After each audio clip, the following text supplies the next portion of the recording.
And we are live. Welcome to the NBA Deeper Dive. It is Friday, November 22nd. I am very happy to say that out loud because today means that tomorrow is the weekend. I am Josh Engelman.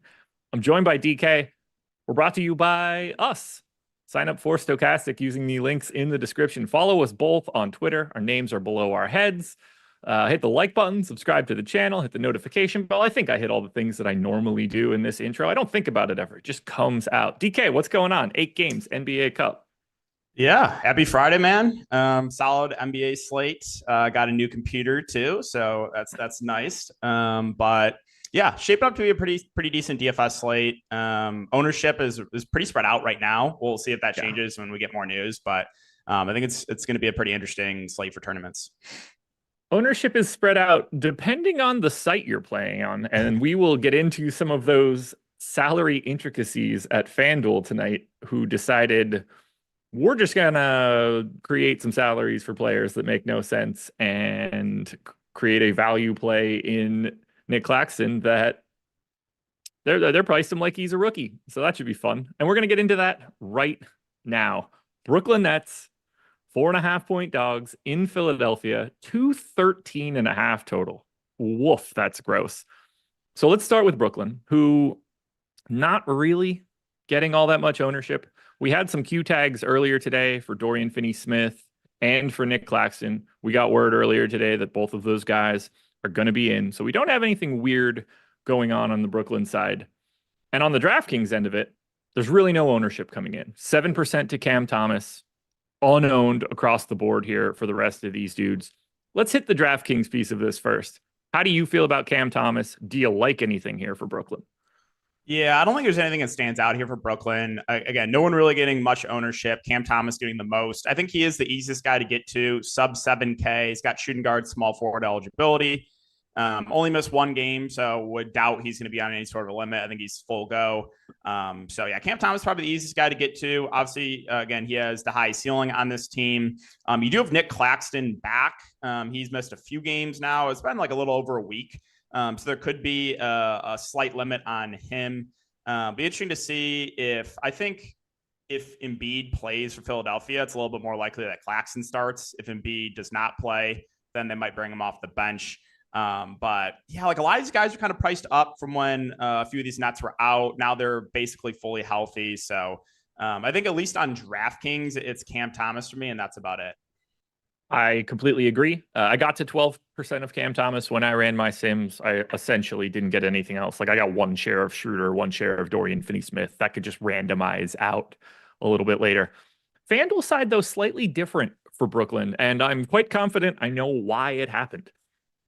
Nick Claxton is the flat min 3,500 on FanDuel, and he is projected for 66% ownership. Now, that makes perfect sense to me. He should be that owned. He's clearly the best value play on the slate. It's pretty hard to ever get a value play be better than this without having a team missing like 10 dudes.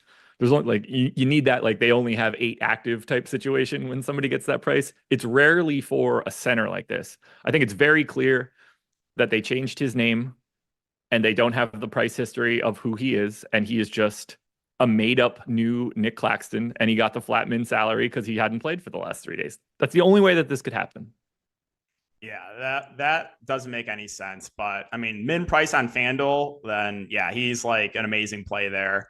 You think it's because like a name thing, like they had Nicholas and now it's Nick or something? I think that's really the only way that would make sense to me is that they switched that name, and whatever history is attached to that name is not attached to a player ID. It's attached to his technical name. And then when he was out for a couple days, he got flat minned when he came back in as the new name and never got the price update. And it slipped through the cracks until they got posted. Yep. Well, that's kind of dumb. But Again, it's hard to ignore him there on FanDuel. Yeah. Yeah. He looks great. People brought it up on the strategy show this morning. Like, is there any sort of opportunity cost because you have some other pay up centers? Jokic is going to be on this slate, Embiid exists. And it's like, yes, sometimes in that scenario, like obviously you can easily build lineups that are going to have centers that aren't getting all that much ownership in comparison. But if Nick Claxton is even semi close to being able to play his normal minutes, the amount that you're spending on a salary or a fantasy point per dollar perspective is going to lap every other potential center. He's not just some made up dude. He's a real fantasy point per minute guy that in theory could play 29 minutes today like he normally does. I don't necessarily think that's what's about to happen. I went a little bit lighter than that, but even still, you just don't find value like this on slates all that frequently unless it's just teams have no players. Right. And like, at least right now, there's not a lot of like standout value. So he's going to look even better. You could have, some other value opening up with like if Embiid sits or if Jokic sits. But at the moment, there's not a lot of like amazing value. So I totally get why he's getting a lot of ownership. Yep. He looks so damn good. It's insane. If you're bulk play, like if you're a mass entry type guy, you're going to have him in probably half your stuff pretty naturally. And I get it. You're seeing some ownership coming into Ben Simmons, to Dorian Finney-Smith, and to Cam Thomas on FanDuel, but nothing to the extremes that we're seeing for Claxton. I mean, Claxton is the extreme today. I think Ben Simmons looks okay because he has that point guard center eligibility, decent flexibility, although he's blocked out by his own teammate. Does anything else catch your eye on the FanDuel side? This is just the one team that is like distinctly different. Let me take a look. So on the FanDuel side, outside of Claxton, I mean, I think Dorian Finney-Smith's reasonable at that price. Ben Simmons does have point guard center eligibility, so it gets a little bit easier to get to him. But nothing else really for the Nets. Now on the Philly side, we have a giant piece of news hanging in the balance, and that giant piece of news is Joel Embiid, questionable for left knee injury management. I just assumed that he would be late getting to the arena. There's no real ownership coming into Philly if Joel Embiid is in. 10% to Yabusele on DraftKings is the only player across both sites that got north of 9%. McCain has a little bit coming in. Embiid's got a little on DraftKings. Caleb Martin has a little on FanDuel. I think this whole team looks terrible if Joel Embiid happens to be in. Agree. Yeah, I think this team's pretty hard to get to if Embiid does play, but my lean, at least right now, is that he won't play. Now, this is an early game, so we will get that news, but he was like at shoot around, but he didn't participate. So that kind of leads me to believe that he won't play. And then that could open up a ton of value for Philadelphia. You would most likely get Drummond in the starting lineup and then Yabusele backing him up. Both those guys would be good values. Obviously, like Maxey, McCain, Oubre would all look better. I want to keep an eye on the news there for Tyrese Maxey. Did you see that report before last game on the Tyrese Maxey stuff? I was like, I don't even know what that means. They were like, he's on a very, I forget what the exact wording was, but I was like, that doesn't even make any sense. I was like, does that mean he's not limited or does that mean he's very limited? It's that stupid Nick Nurse coach speak where you never know how many minutes that person is going to play until he just comes back and plays 36 out of nowhere. That feels familiar. Yeah, they said the report was he will have a pretty short minutes restriction. That was before last game. I was like, wait, does that mean he's barely limited or does that mean he's barely playing? Yeah. Or the minutes restriction won't last long. Like, yeah, it's a game's worth.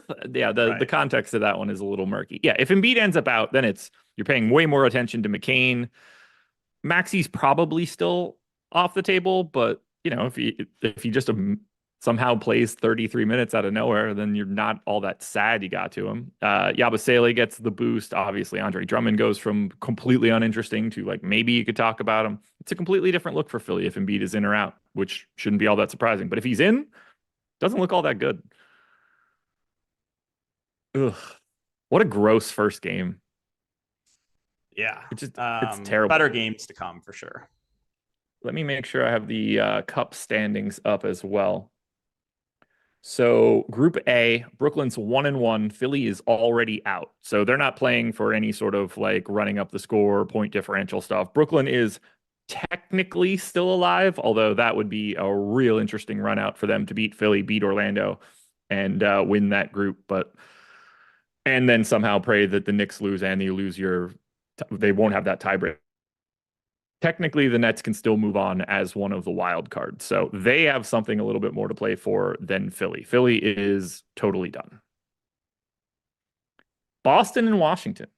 So this one was looking like it was just going to be normal for Boston. And then just before we got started, 37 minutes ago, we got word that Al Horford is ruled out due to illness. We're seeing about 20% ownership coming into Tatum, like 20 to 25 on Jaylen Brown across both sites. Same situation for Derek White, 20 to 25.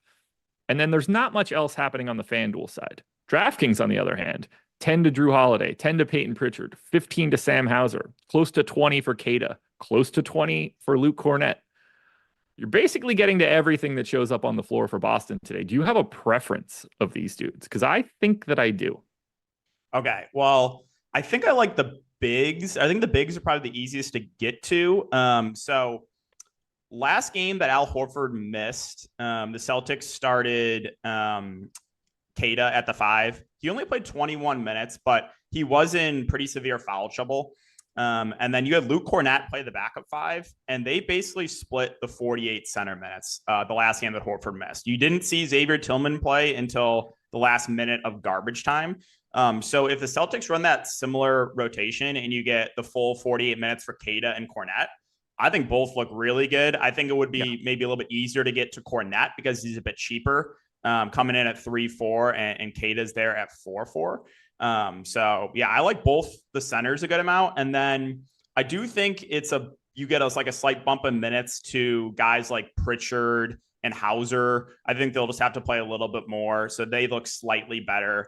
And then I think any of the main guys are fine here with White, Brown, Tatum, and Drew. I always have a tough time picking between the main guys. Do you have like a preference on like the starters, at least, like the main 4?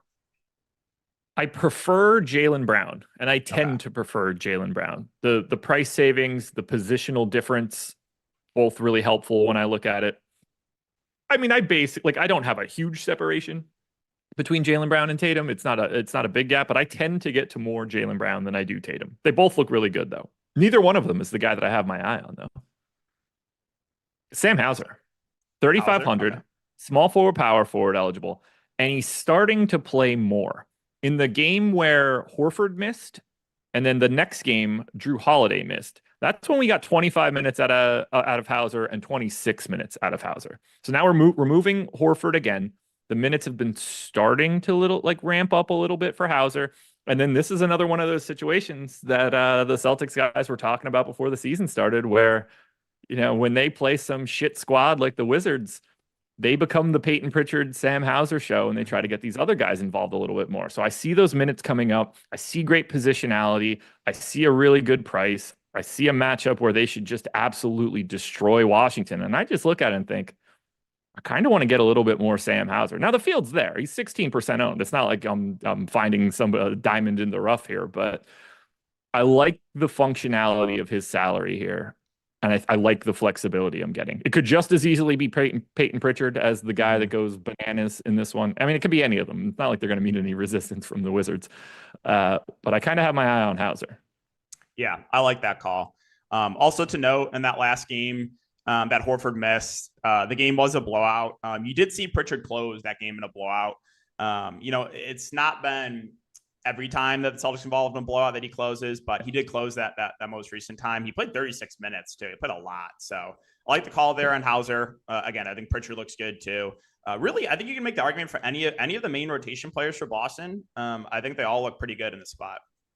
Yeah, I mean, we're talking about the main 8 guys from Boston: Tatum, Brown, White, Holiday, Pritchard, Hauser, Kada, Cornett. They're all at least 8% owned. 8 is the low man to Pritchard, and his price is just a little juiced for the role that he was getting a little bit ago when some people were out. But if you ignore the Pritchard one, you're basically at like 15 to 20 on all of these guys. Like and it makes sense. I mean, it's as good of a matchup as you're going to get. And as I mentioned for the standings before, they are 1-1, and they need to run back a little bit of point differential and try to run this one out. They've got Washington and Chicago left. They should be expected to win both of those games, but Their point differential right now is only +2 across those first two games. They need to keep that up. If there's any weird ties, they now have the tiebreaker over the Cavs. They don't have it over Atlanta. So I'm expecting them to just pedal to the metal, destroy these guys if they can. They're going to get up so many threes today. Yeah, it's a good point. Like I think the starters, even if this game does get out of hand, could get extended just because they lost that game to Atlanta. So yeah, would not be surprised about that. So basically, Boston needs Atlanta to lose 2 games then if they want to advance, right? Is that how it works? I guess in theory, if those 3 teams, like if Cleveland beats Atlanta, yeah, and everybody just beats the Wizards and Bulls, in theory we could get a 3-way tie at 3-1. At which point, I think then point differential is the tiebreaker since everybody would have a win against each other. So then you need like the clean run out. And like Atlanta's got Chicago and Cleveland. You would expect them to beat Chicago. Well, it's in Chicago. That'll be a coin flip match. And then when they face Cleveland, I mean, they're going to be decent enough underdogs. Mm-hmm. So that we're looking at a 3-way tie unless a major upset happens. Good point. Okay. Yep.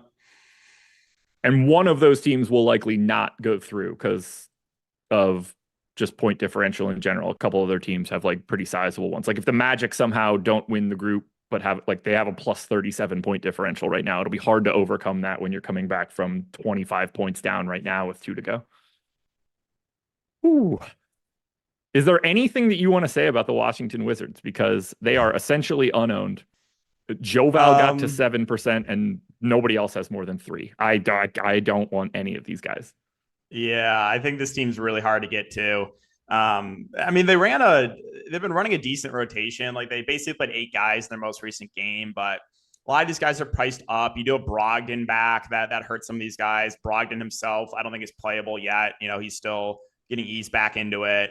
Kuzma's minutes have not really been there, even in competitive games. I just think it's pretty hard to get to this team. JV's getting the most ownership. I agree. I think he's probably the easiest guy to get to. But, I mean, when he's on the court, Boston's just going to cook him defensively. So, this team is almost a cross-off to me. Tyrese Maxey will see increased minutes Friday per Coach Nurse. So the question is, what is the increase? Right? Is it 20 to 25 minutes? Is it 20 to 35 minutes? Like, what is the increase? Yeah. Last time out, Tyrese Maxey played 20, as you just mentioned. So, yeah, I expected it to go up from that too, but 21's on the table. Yeah. It's so dumb. It's so dumb. Oh, man. Let's get out of that game. For now, for the 1,200 of you that are here, hit that like button. Let's run that number up a little bit because we want to bump it up for the live before lock crew that will be showing up here at 6 o'clock. You're going to get Greg. You're going to get Eric. They're going to take you all the way to 7. And then they're going to stick around for another hour for playback. Shout out to Eric for covering my playback stream tonight. I really do appreciate that one. But yeah, 2 more hours of coverage. And, if we got some injury news or late swap stuff to do, there's no better place to be than on playback with Greg and Eric while we're getting updates to the site information. We're rerunning our sims. We're letting everybody know what those changes mean. So if you want to keep your finger on the pulse of what's happening from 7 o'clock to 8 o'clock, the best place you can go is playback. We're watching the games. If you have League Pass, you could watch along with us. You just have to link your account. If you don't have League Pass, we have 20 VIP passes that we can hand out so that you guys can watch along with us. So it's a fun time. We're just all watching games, sweating bets, sweating lineups. Normally, it's just me complaining about whoever I played the most, playing incredibly poorly. It's a tale as old as time. But today, I will turn that job over to Eric. Game number 3, the Golden State Warriors taking on the New Orleans Pelicans. Warriors are 10.5-point favorites in New Orleans, 222 total. There is very little ownership coming into Golden State. I'm not surprised by that. It makes a ton of sense to me. 9% to Trace Jackson Davis is the high mark. I thought it was 8 to Andrew Wiggins. Now they're slightly more owned on FanDuel. Curry, Green, and Wiggins are all around that 10 to 15 range. There is not a lot of ownership coming into Golden State. And it makes sense. 3 guys play normal rotations. And then 9 more guys play anywhere between 1 and 26 minutes. And I don't know which one it's going to be every night. And I don't want to try to figure it out today. Yeah, I think I think when this team is like close to fully healthy, they're pretty hard to prioritize. Jackson Davis getting the most ownership. I think that's kind of just a price point thing because he's 3.7K. Really don't have much confidence in his minutes at all. Like there's been games where they've really limited his minutes. Center is pretty high opportunity cost too, right? We just talked about the Boston centers. I feel way better about. There's some other centers we'll talk about too. So kind of hard to go there. Lindy Waters has started the last couple of games for Golden State. The minutes have been decent on him in those starts, 28 minutes and then 23. It's just that he's not going to be a great point per minute player playing alongside the starters. And it's not like Steve Kerr could definitely just pull the rug if he struggles and like barely play him. We've seen that so many times before. Again, I have very little confidence in the rotation at all. The assist numbers on Draymond Green have been decent of late. Over the last 5 games, 61.2 passes made, 12.6 potential assist, minutes hovering around 30. So I think Draymond's like a reasonable play if this game does stay competitive. But yeah, there's no standouts. Obviously, if you want to get to Steph in tournaments, that's fine. 9.1K is a reasonable price point. He has the highest ceiling of anyone on this team. But as you mentioned, it's just like it's kind of like they run like a somewhat normal rotation for Steph, Draymond, and Wiggins, and then it's just like who knows what's going to play, who's going to play what after that.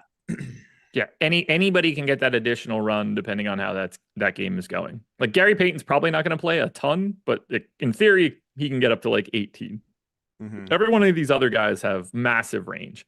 Like you're probably, if you're 150 maxing, you're probably getting like small bites of a bunch of these dudes. If you're just trying to funnel to one lineup, I just don't know how you prioritize Golden State. Totally agree. And then we get to the Pelicans. I guess it's starting to get better. Jordan Hawkins, welcome back. You're available. Brandon Ingram, available. Yves Missi, questionable. Still no Alvarado, Herb Jones, Carlo Makovich, CJ McCollum, DeJounte Murray, or Zion Williamson. Zion apparently not close.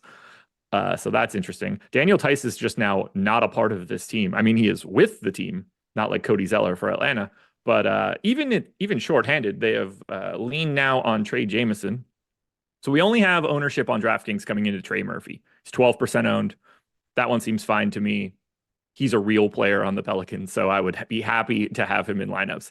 The FanDuel side has similar ownership for Murphy, 20 for Brandon Ingram, who's still just 8,600 there, and another 10 to Jordan Hawkins, who is 4,400, not the 5,700 that he has on DraftKings. On the Pel side for DK, it's really Murphy and nothing else for me. Yeah, agree. And that quote too about Zion was they're like, oh, he's not remotely close, not remotely close. I'm like, why do they have to say it like that? Why couldn't they just say like he's not close to returning? They had to like say, oh, it's not even remotely close. But yeah, I mean, you have Murphy back, you have Ingram back, you have Hawkins back on DraftKings. Some of these guys are priced up from when those guys miss. So it's pretty hard to get to this team. I agree with the ownership here. I think Trey Murphy's the easiest guy to get to. I don't think he's on any sort of a limit anymore. He played 30 minutes in the most recent game. I think in a competitive game, you're probably seeing around that, maybe a little bit more. You know, the ceiling is the highest on Ingram, but, you know, the price point is already up on him. And how about Alf Payton out of nowhere starting that most recent game? That was wild. He's 5,100 on FanDuel today. I wanted to play him on DraftKings. He wasn't in the player pool. I was pretty annoyed about that because I was like, I really wanted to play him. Well, you're not playing him today. No, definitely not. No. And most of these guys are full stop unplayable. I mean, Brandon Boston, Jordan Hawkins, Jeremiah Robinson Earl, Javonte Green, Trey Jameson, Antonio Reeves, Elfrid Payton, and Jamal Cain are all 0% owned. And that is correct. Agree. Yeah. It's gnarly. I hate it for the Pels. I really like them. I was anxious to see what they were going to look like. I had a full strength team. Like they were deep. They took a team that had depth, and other than the center position, although Yves Missi looking better than I was going to expect him to. I've never seen a team erase depth that quickly. Yeah, it was literally like every game, at least one person was going down, one of the main guys. Yeah. I mean, DeJounte Murray made it through like a half. Mm-hmm. Yep. It's brutal. It's brutal. But yeah, this is just not a game that's pulling a lot of love and not a game where I see a lot of spots to try to corner the market. So we move it on to the Indiana Pacers, who are 5.5-point dogs in Milwaukee, 237 total. A little bit more love here, but it's basically just the names you're used to. And we still have injury news to try to figure out in this one. Q-Tag Tristan Newton That one's probably not the one that everybody's interested in. Q tag Ben Shepherd, Q tag Jarris Walker. And then on the Bucks side, everybody that's normally available is Giannis is in, Damian Lillard's in. So we got like 10 to 15% ownership on Halliburton, Siakam, Mathurin, and Turner on DraftKings. Nobody else is really being rostered at this point. Less ownership coming into those guys on FanDuel, although you do see Siakam get to 10%. I don't have a preference here from Indy. I have more of Siakam than anybody else, but I don't have any sort of big stand. But those four dudes in particular, given the amount of minutes that they play, I am more than happy to have like 10% of all of them. Yeah, I like this team for tournaments. I think some of these guys are going a bit under-owned. I think Mathurin is the one, at least right now, that stands out to me, coming in sub 10% owned, 6.4K. In their most recent game, it was a blowout, but he played like 17 and a half first half minutes. We have seen Mathurin, start in competitive games and push for, 37, 38 minutes.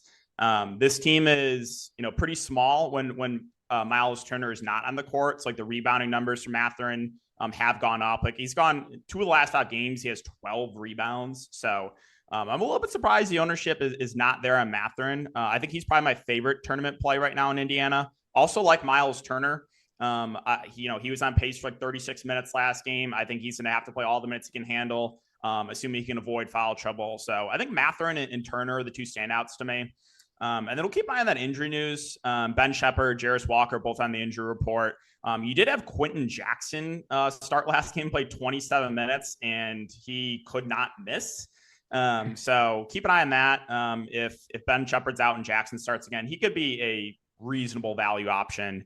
And then TJ McConnell, I think, would also play a little bit more in that scenario if Ben Shepherd does not play. But yeah, right now for me, I think it's Mathurin and Turner. I like them a good amount for tournaments. No disagreement. I'm over the field on Mathurin right now. Turner came out great in my optimal run. 6,500 is a really nice price tag for him. I'm cool with all these guys. Halliburton, whatever I say, he'll do the opposite. So right now I'm neutral. That's not going to help anybody there. Good luck figuring out which side you're supposed to be on when I don't have a side. But for the other guys, they look solid. And I like the Quentin Jackson shout out.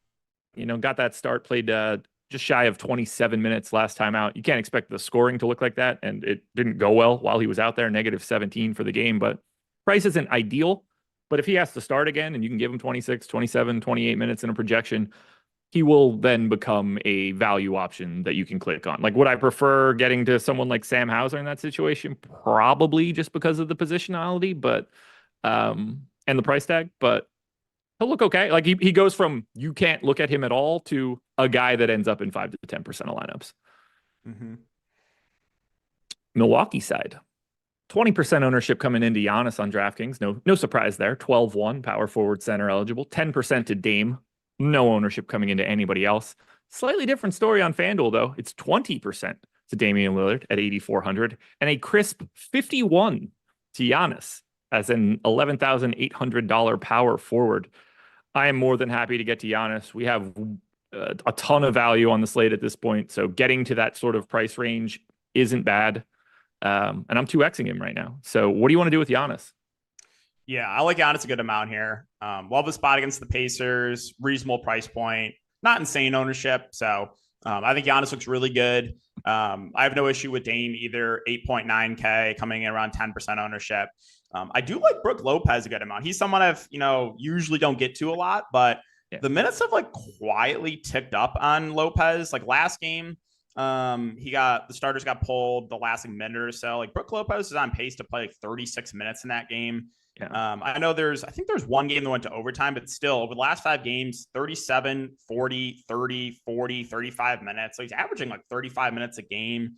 So I kind of like Brook Lopez as a contrarian center play. And then I think it's pretty hard to feel good about any of the other rotation players like, Gary Trent Jr., Taurean Prince, AJ Green. I mean, AJ Green has been playing, pretty good for this team, but the price is up. He's relatively score independent. Andre Jackson's been starting, but the minutes have not really been there. And he's also not a good point per minute player. So Giannis and Dame mainly. And then I like Brook Lopez as a contrarian play. I like the Brook Lopez shout. The minutes change has been pretty interesting to see. I can see that path for sure. I have him under owned, so I'm not getting to him in my lineups right now. But he is a guy that if I ended up with like 15%. I'd be pretty happy about it based on my data. These aren't injuries for today. It's tomorrow. You don't see Cade Cunningham out pelvis all that frequently. Not a lot of pelvis injuries happening in the NBA. And then the other one that I just want to mention, because it's fun to see, Asar Thompson listed as questionable for Saturday. It would be nice to see him get back. That's some scary stuff for him. So want to see that happen for him. Yeah, you're right on the pelvis thing. I don't think I've ever, like, rarely have seen that, but that one tilted me. What was the other night? I faded LaMelo and he fouled out in overtime. I'm like, oh yes, let's go. I have Cade Cunningham a low ownership, and then you just see Cade Cunningham right to the locker room too. I'm like, oh, yep. Great. Yep. I mean, I had a bunch of Cade that night too, and was a little bit lighter on LaMelo. It was frustrating. That was a wild game too. Mm-hmm. Pelvis. It's a fun word. I don't really like. I know the general location of pelvis, but I don't really know what that means. Yeah, kind of same. Yeah, I know what I know what area of my body exactly. I'm talking about. That's, but like, if I pointing it to it, like you guys can see, right? Yeah, hips and stuff somewhere in that neighborhood. This general hip area. Yeah, exactly. Well, I cannot help you guys at all about learning what a pelvis is. You guys can figure that out on your own. I can help you guys sign up at Stokastic for absolutely no cost. There is a link in the description of this video, or Jordan will drop that in chat. You can click that link. You'll head to a page that's going to list a bunch of our partners and 4 steps on the top of the screen. Sign up through a pick'em site or a sportsbook. They're going to give you a deposit bonus or bonus bets or some sort of offer while you do that. You will also get a month of whichever sport you're looking for from us. Projections, ownership, all of the advanced data that we have included. Premium Discord included. Our entire simulation package included. If you sign up through those links, you're not paying us a cent. It will cost you absolutely $0 for a month to be at Stokastic and get everything that we have, probably for the NBA side, if that's what you're looking for. But NFL is there for you guys too. That season's not going anywhere. And you'll get some sort of benefit from whichever site you sign up for through that list of offers. It's an incredible deal, and it's very easy to do. You end up with more money in technical money by doing this than you would have if you didn't do it at all. And I think by using the tools and playing those sites, it's going to get even better for you guys. So click that link, sign up, come join us. It's a fun time. Game number 5. The Atlanta Hawks, 1.5 point favorites in Chicago, 247 total. This feels like that Indiana-Atlanta game from the Cup last year where the score was like 300 and something total. Like, this could just be the track meet of all track meets. There's not a lot of defense. Dyson Daniels is going to have to do a lot of work to keep this a defensive game. And we're getting some ownership clear across the board here, like 15 to Trey on both sites, like 15 to Jalen Johnson on both sites. Kongwu's 20 on FanDuel. Bogdanovich is 20 on FanDuel. Capella and Bogdanovich are both 10 on DraftKings. It's hard to not want to have a bunch of pieces from either one of these sides, but at least for this case, the Atlanta side, because there's just so much fantasy output that's going to be coming in comparison to some of these other games. I mean, this total is 34 points higher than Brooklyn and Philly. It's really hard to make that back up. 34 points is just 34 raw fantasy points that are included in this game. That says nothing for the assists that happens on those baskets, the additional shots that create rebounds. There's way more fantasy points to go around in this one than something like Philly and Brooklyn. And that's why you're seeing everybody be like in play-ish. Atlanta's starting to get guys back, so that's kind of taking a bite out of it. But do you look at Atlanta and see anybody that jumps out? I think Jalen Johnson is probably the guy I like the most. 8.3K, reasonable price point. Missed one game, came back, played like 37 minutes or 35 minutes and lost the last, 4 minutes due to a blowout. So, him and Trae Young are going to play big minutes. Also, as we mentioned, like, Atlanta is 2-0 in the group. So, I think you could see a slight bump in minutes to the main guys. So, no one's getting insane ownership. I think Jalen Johnson is the standout for me. No issue with Trae Young either. The price has come down. He struggled a bit with the shot, but the assist numbers are still there. If you can get a shot going, we know the ceiling is there. And this is like a get-right spot against the Bulls, who play very little defense. So, the two main Hawks, I think, look pretty good. Next guy getting ownership is Clint Capella, coming in around 10%. No real strong takes on that. Okongwu coming in around 3%. is a little bit interesting. Atlanta will usually ride the hot hand. So I think factoring that ownership, I would slightly prefer Okongwu to Capella. You're getting around 10% to Bogdanovic. The minutes were slowly ticked up for him last game. So game one, he came back and played 18 minutes. Game two, 23 minutes. I'm assuming, and he shot 2 of 14 in that game too. I'm assuming you're probably going to see around 25 minutes or so for Bogdanovic. Makes him okay, but kind of cap ceiling because I don't think he has 30 plus minutes in his range of outcomes yet. Also, DeAndre Hunter has played really well for this team, but he has been injured a lot, so I don't know how many minutes he can play.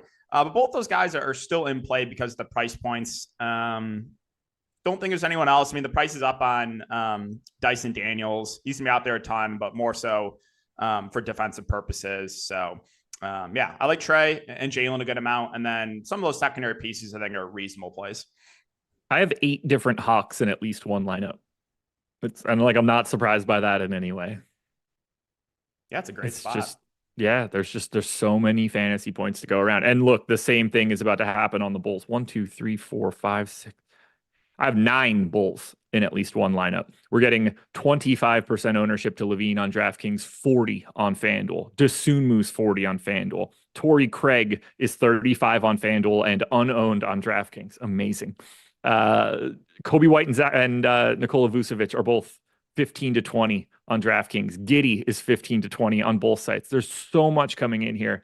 Patrick Williams is out for this one. I'm assuming we're just going to get Torrey Craig starting again like we did last time out. Who are you getting to here? Because the guy that I have the most of on DraftKings is Ayo Dosunmu. But I also have 20% of Levine, 20% of White, 20% of Vooch, 10 plus of Jalen Smith and Josh Giddey. I have too much of all of this. Yeah, there's a lot to like for Chicago. I think the issue for me is trying to figure out, all right, who do I really like the most? I like the Ayo call. I think, they're going to lean on him. We'll probably pay a little bit more just as, a defender at Trae Young. We've seen that in the past. So 5K Ayo, I think, is a solid value play. I think Torrey Craig starts again. He started last game for Pat Williams. I think he'll start again. On DraftKings, a little bit tougher to get to, though, because the price point. Josh Giddey only coming in around 15% owned, I think, is a pretty interesting play. The minutes on him are not secure, but the ceiling is there. Like, if you get a game where Giddey plays like 31, 32 minutes in this spot, like he could break the slate. So I like the upside on him. There's a little bit more risk, though, with him as opposed to some of these other main bulls. Levine getting the most ownership, agree with it. Reasonable price there at 7.4. It's got nice eligibility. No issue with Vooch or Kobe White either. If you need a punt play like Jalen Smith, I think that's fine. He's in a backup Vooch, pretty good point per minute player. I do think we'll probably get better value if, we get a couple guys ruled out here, depending on when we get that news. But a lot to like here from the Bulls in a super high total game. In this game, across 50 DraftKings lineups, I have representation from 17 guys. That's on an 8-game slate, I don't think I can't even picture a scenario where that's ever happened before. It's just everybody showing up. Mm-hmm. Everybody that has a pulse.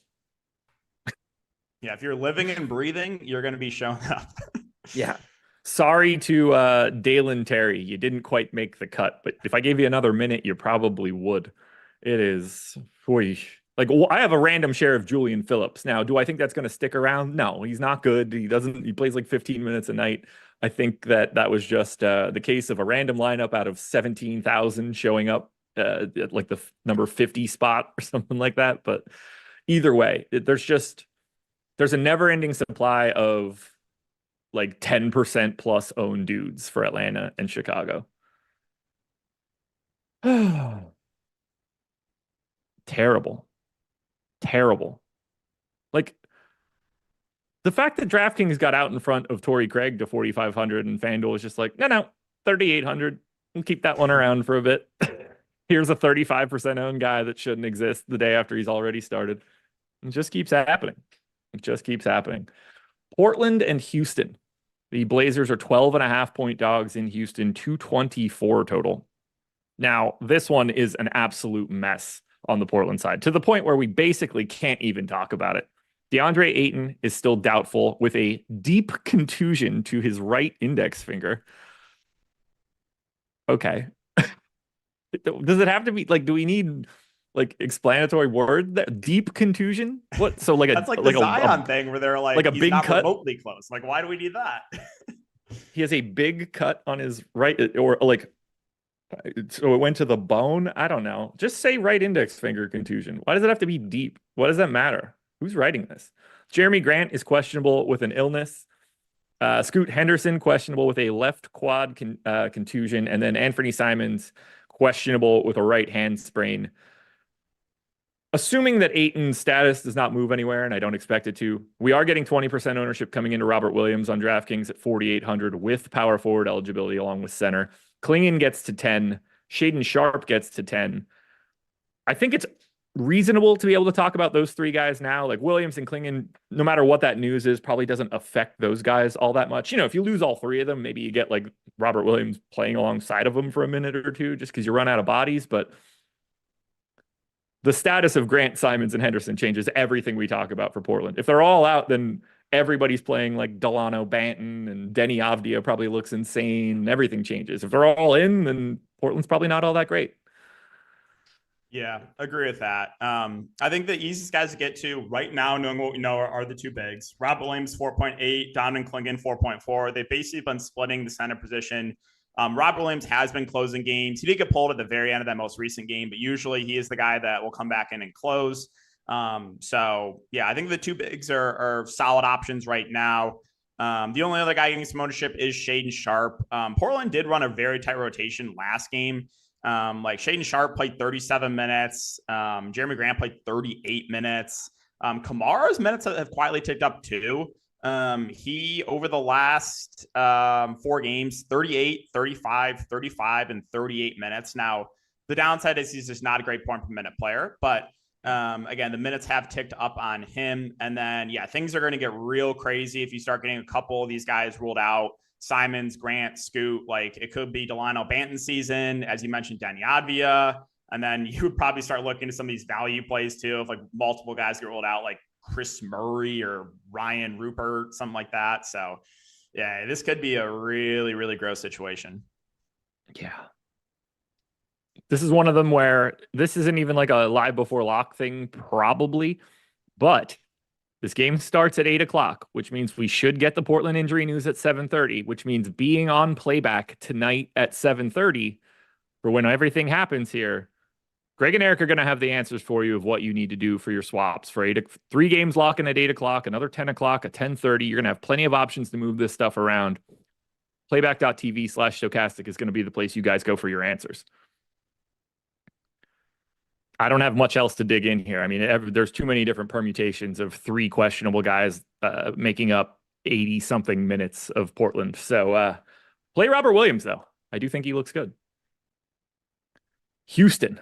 Ooh, these guys are getting quite a bit of ownership across the board. Call it 20 to Van Vliet on DK, 20 to Jalen Green, 20 to Alperen Şengün, 20 to Dylan Brooks, just shy of 20 for Jabari Smith, and around 10 for Amin Thompson and Tari Eason. Now, it's way less on FanDuel. Van Vliet's $700 more expensive.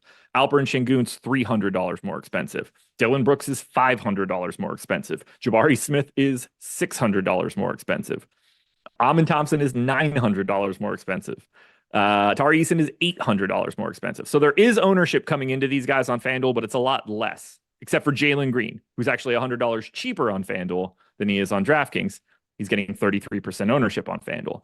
I have a ton of this Houston team. I'm over the field on Van Vliet. I'm over the field on Jalen Green. I'm over the field on Şengün. I'm neutral to Brooks. I'm neutral to Jabari. I'm neutral to Amin Thompson. I'm a little bit over on Easton. This is one of my most exposed teams. How do you feel about Houston?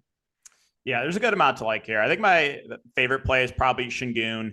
The minutes have also ticked up on him recently. So last game dealt with some foul trouble and the game blew out. The game before that, though, he played 39 minutes. And then the game before that was a blowout. The game before that, he played 33 minutes in a blowout. So you've seen a lot of blowouts recently. But, you know, in the first half, Şengün's minutes have been pretty solid when he avoids foul trouble. And he's only 8.4K. So really like the upside on him. I will mention, you know, if you do start getting, you know, a couple of those main Blazers ended up getting ruled out, then like there is some blowout risk for sure. But yeah, really like the upside here on Şengün. Reasonable ownership coming in around 20%. And then it's similar ownership to a lot of the other rotation players. You mentioned Brooks, Green, Van Vliet, Jabari Smith. I don't really have any strong takes in those guys. I think they're all fine plays. No real standouts there. Yeah. I do kind of like Tari Eason at his ownership, sub 10%, 5.7K. In competitive games, he's playing, around 25 minutes with ceiling. Like he has the upside to play a little bit more too. He played 31 minutes 2 games ago against Milwaukee. Pretty good point per minute player. So I like the upside there on Tari Eason at relatively low ownership. Again, Amen Thompson's minutes have been pretty solid too. He's coming in around 10%. No issue with that either. So good amount to like here from the Blazers, or from the Rocks, I should say. But Şengün, I think, is my favorite play. Is he the guy I have the most? He is. I have more of Şengün than anybody else, so we are in lockstep there. I got to 34 of Şengün, 28 of Jalen Green, 24 of Van Vliet. Everybody else is in the teens. It's just a lot of volume. It's a lot of volume. Oh, I like it though. And this could look even better for Houston. What is the status of these two teams in their groups? This is West Group A. Oddly enough, this is a matchup of two undefeated teams in West Group A. Houston picked up the win over the Clippers, and then obviously Portland hit Minnesota on that back-to-back, beat them twice, but the first one was in the NBA Cup. So one of these two teams is going to go to 2-0. It obviously seems like that Houston is going to be the answer to that one, considering they're 12-point favorites. But technically speaking, the Blazers are still in a decent spot in this group, having only played one game. I don't think it's going to look decent for them when all is said and done. Yeah, I think after this, it'll not be looking good for them. Nope. I'm expecting Houston to be 2-0 and on their path to winning West Group A. Although they still have their next one is at Minnesota. That will be a big one. Anything else for Houston here? No, I think we're ready to move on. All righty. One last call for likes, folks. Just shy of 2,000 people in the door. We've got 219. I don't love the ratio. You guys are better at this. Am I going to have to bring back the gimmick, letting you guys know if you don't hit the like button, the screen goes black at 6 o'clock? Let's just say that that's going to be what happens. Screen goes black if we don't get to 400 likes on this show. You won't be able to see or hear anything from Live Before Lock. I know some of you will believe that. Dallas Mavericks. 3.5-point dogs in Denver, 225 total. This one is interesting because Luka Doncic out, right wrist sprain. And Nikola Jokic, questionable. Still working his way back, I guess, from the birth of a child, allegedly. There is no ownership coming into the Dallas side. 4% to Jaden Hardy is the most of anybody. On the FanDuel side, we do get PJ Washington as the only guy into double digits. I think this will probably end up looking a little bit different once we get an official starting lineup. I think then you could feel a little bit better about who the dude is going to be that replaces Luka. But Kyrie is already sort of prohibitively expensive. You want to roll the dice on Grimes or Hardy or Dinwiddie, perhaps, depending on who we think is going to get those increased minutes. Like, I get it. But on the surface right now, I don't really like anything from Dallas. Yeah, you would think you would like more too with Luka being out, but I mean, they priced up Kyrie a good amount. Dating back to last year, I mean, the numbers are really good for Kyrie with Luka off the court. 31.5% usage. And then he has about 35% assist percentage. He is averaging 1.43 fantasy points per minute. It's just, again, DraftKings priced him up to 9.8K. Not like completely out of play, but definitely hard to prioritize him. In the most recent game that Luka Doncic missed, they started Quentin Grimes, played him around 20 minutes.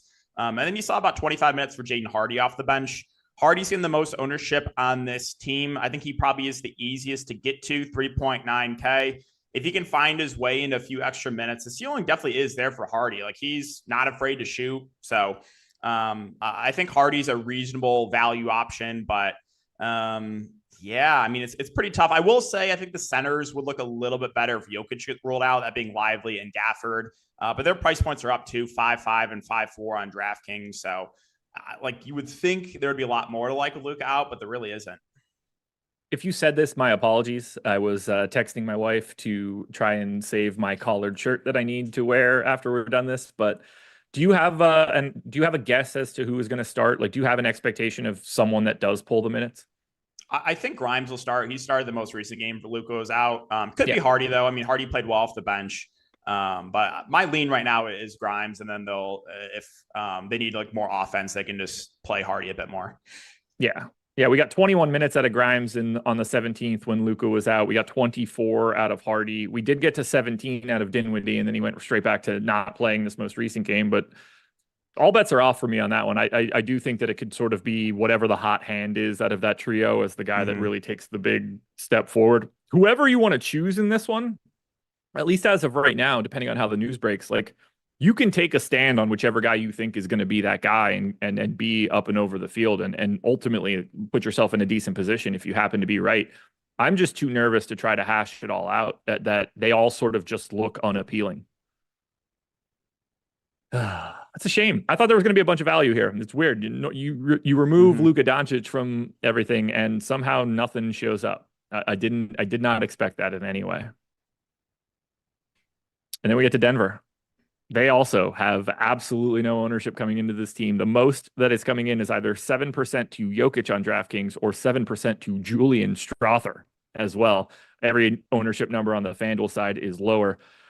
Jokic is 12-2 on DraftKings, 12-5 on FanDuel. If he's in, I can't imagine he's limited in any way. He just goes out there and continues to be Nikola Jokic. It's not like he's coming back from an injury or anything along those lines. So what do you want to do with him if he's playing? Yeah, I think if Jokic is in, I like the upside in him. Like you said, I don't think there's going to be any limitations because it's just personal reasons for the birth of his kid. So, like the upside on Jokic if he does play, ownership sub 10%. This one's a tricky one because I was trying to do some digging on Twitter to see if Jokic is going to play, and I couldn't find anything definitive. He didn't practice yesterday, but this is back in Denver. Yeah, this one's a tough one. He could have just got in last night. Sorry, what did you say? Like he could have just got in last night or something. True. It's not like they need him to show up at practice. Like I'm sure he can just do whatever he wants. Yeah. But I don't know. The beat writers didn't know either because there's no shoot around. I couldn't find anything definitive. I don't hate taking a stand in tournaments and playing for him to be out. This is a late game. You could play for it and maybe Jokic gets ruled out after the first 6 games start. And then you get Saric and Jamal Murray and guys like that at lower ownership than they should be if we knew the news earlier. So if you want to take a stand like that in tournaments, I think that's reasonable. But yeah, if Jokic is in, there's not really much else. If he's out, then we're looking right back to Jamal Murray, who gets a pretty big usage and assist bump. Westbrook had a triple-double last game, played 30-plus minutes. In that game, though, however, Sarge dealt some foul trouble, and Denver kind of just played small ball.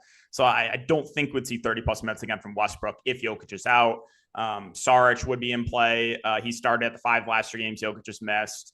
Even a guy, Julian Strawther, I think would be a viable value. So, this team would look a lot better if Jokic is out. If Jokic is in, it's really just Jokic, and that's it.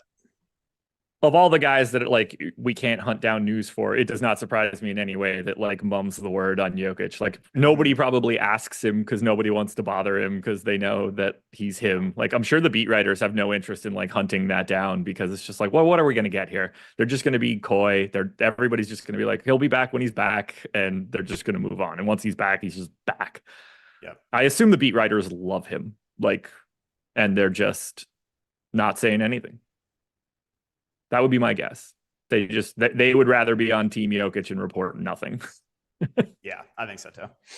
Because it's been I don't think there's ever even been official word that his wife had a baby. It was all just well, this is what it seems like it's going to be, but right. And that's what I was trying to find on Twitter. I was did they have the baby yet? I was I couldn't find anything. I'm pretty good at usually finding that stuff on Twitter, but I couldn't find anything.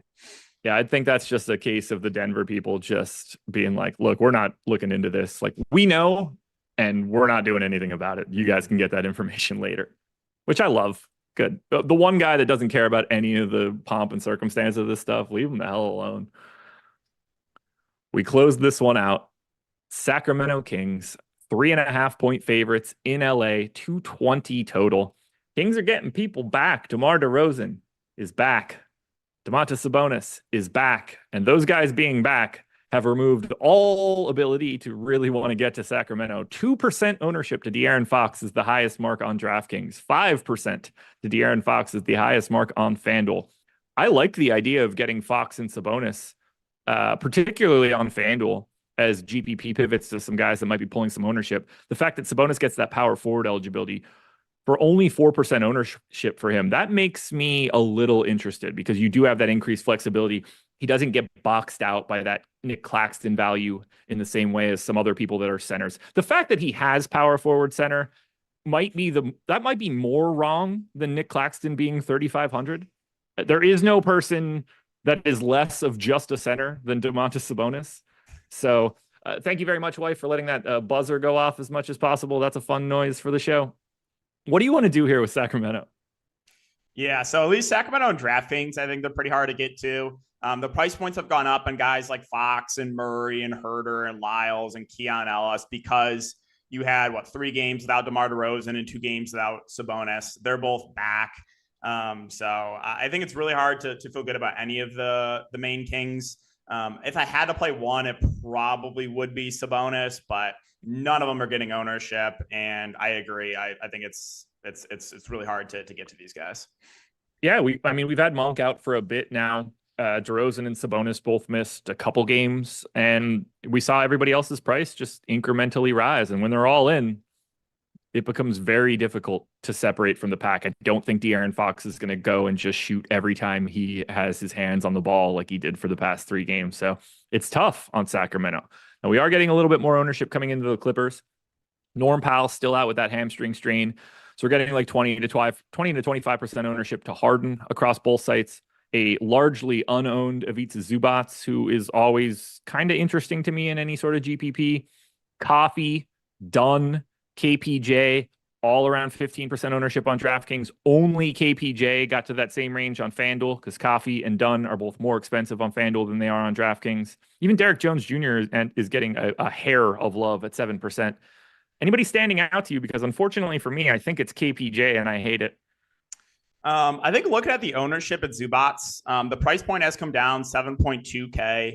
In a competitive game, you're probably seeing around 35 minutes from him. And again, the ownership isn't really there. So I like the upside there on Ivica Zubac. James Harden coming in around 20%. Agree with it. Good matchup, reasonable price point. So like the upside on Harden as well. KPJ, Dunn, Coffee, all in that like 15% ownership range. I don't really have any super strong takes there. Coffee did start last game, played 33 minutes. You saw Jordan Miller get dusted off. He played about 15 minutes off the bench. So the Clippers still did run a 10-man rotation. They did not trim it down to 9.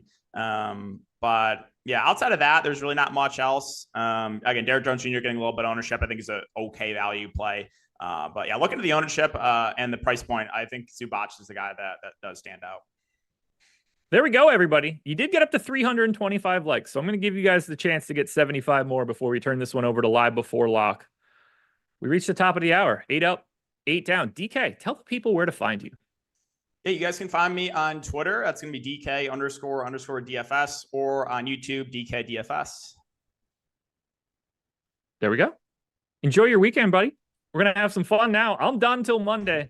Don't come looking for me for Saturday and Sunday. I got nothing but fun to have with a brief blip on Sunday of something less fun, but that's okay. It'll be good. I'll see you guys Monday. Live Before Lock coming up next.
What is happening, guys? And it is time for the final live before lock of the work week because it's Friday night. So Eric and I are not only doing live before lock tonight, we're also going to be hanging out on playback together after this. So not 1 hour of Eric and I together, but 2 hours. And this could also be a massive slate for late swap. Yeah, tip to tip. We're going to, we might even wrap our hoods inside of each other and whatnot. But if you go ahead and look, it's called docking.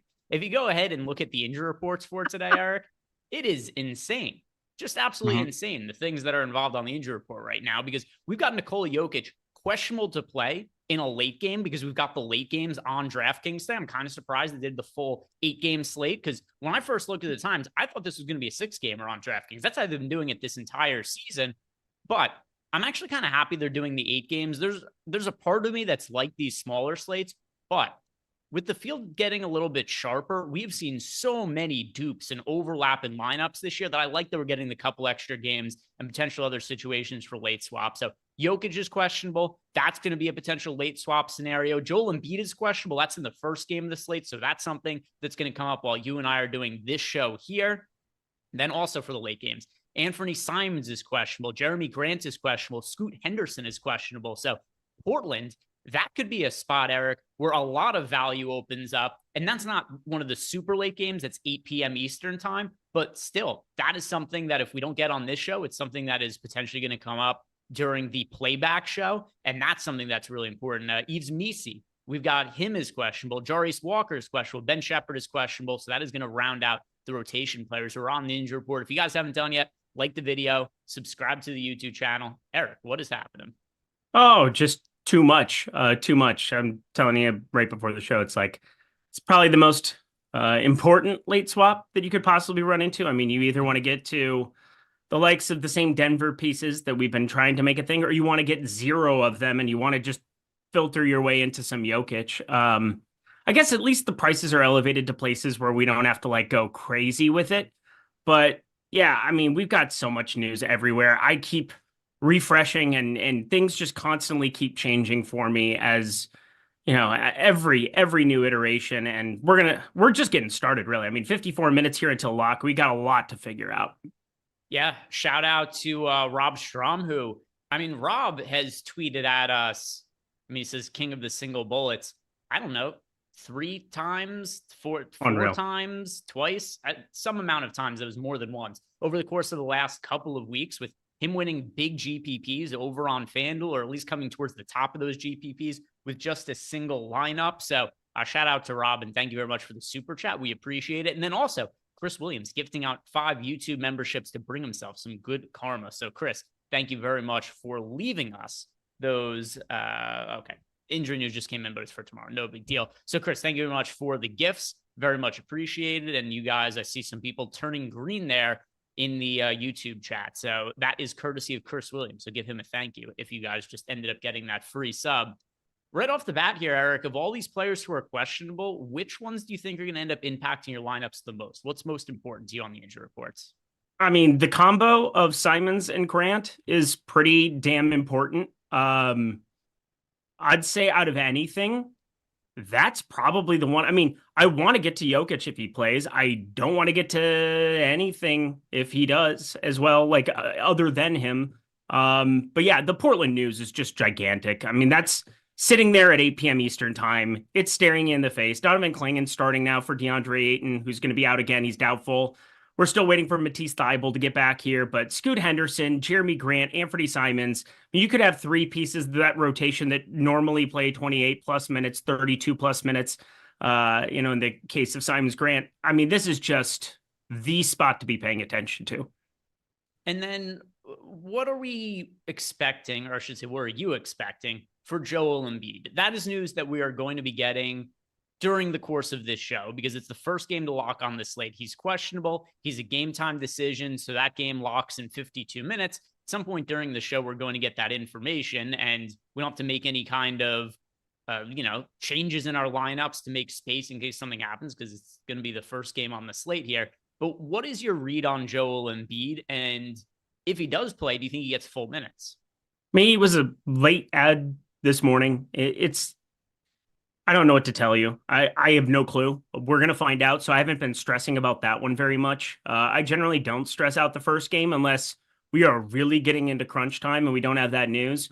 My expectation is that you would still get, some kind of combination of Drummond, Yabusele. I think we've seen Yabusele outplay Drummond at points this year where he gets a little bit more run. And considering the matchup on the other side being Brooklyn, where you get a non-traditional five in Ben Simmons off the bench, you probably want to keep it that way, just a little bit more undersized for Yabusele there. And then if he just runs with it, he can run with it. Nicholas Claxton, I'm assuming we get Drummond starting if you get Embiid out, but right now I have no idea what to make of it. I guess the real question is, with the current version of this Sixers team, no Paul George, Kelly Oubre probably going to be starting there. You get McCain, who's played awesome, really the only bright spot in a dim season for the Sixers, and then Tyrese Maxey, who now gets his minutes elevated, whatever the hell that means. Thanks, Nick Nurse, for absolutely nothing. Joel Embiid at 10-1. Is this somebody you want to play against Brooklyn?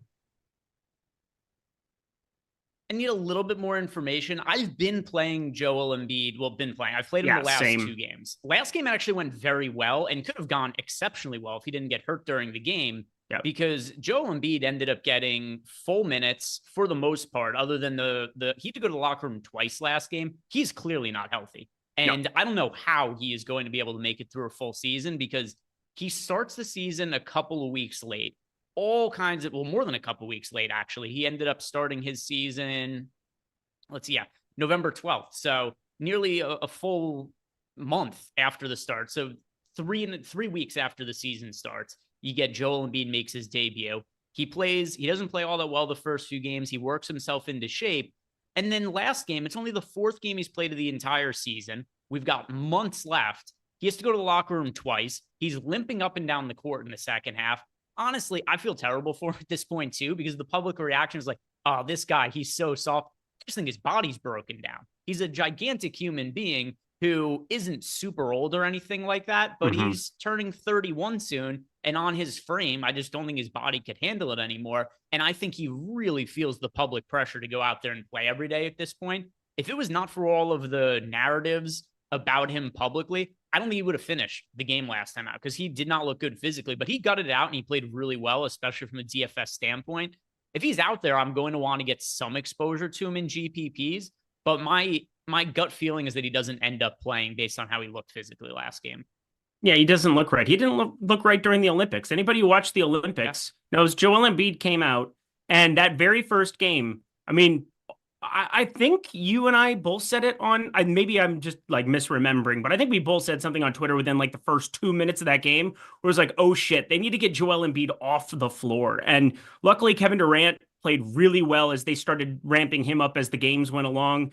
And it kind of hid Joel Embiid. They were able to utilize him in certain spots where he was very, very effective and looked much, much better coming down the stretch of that.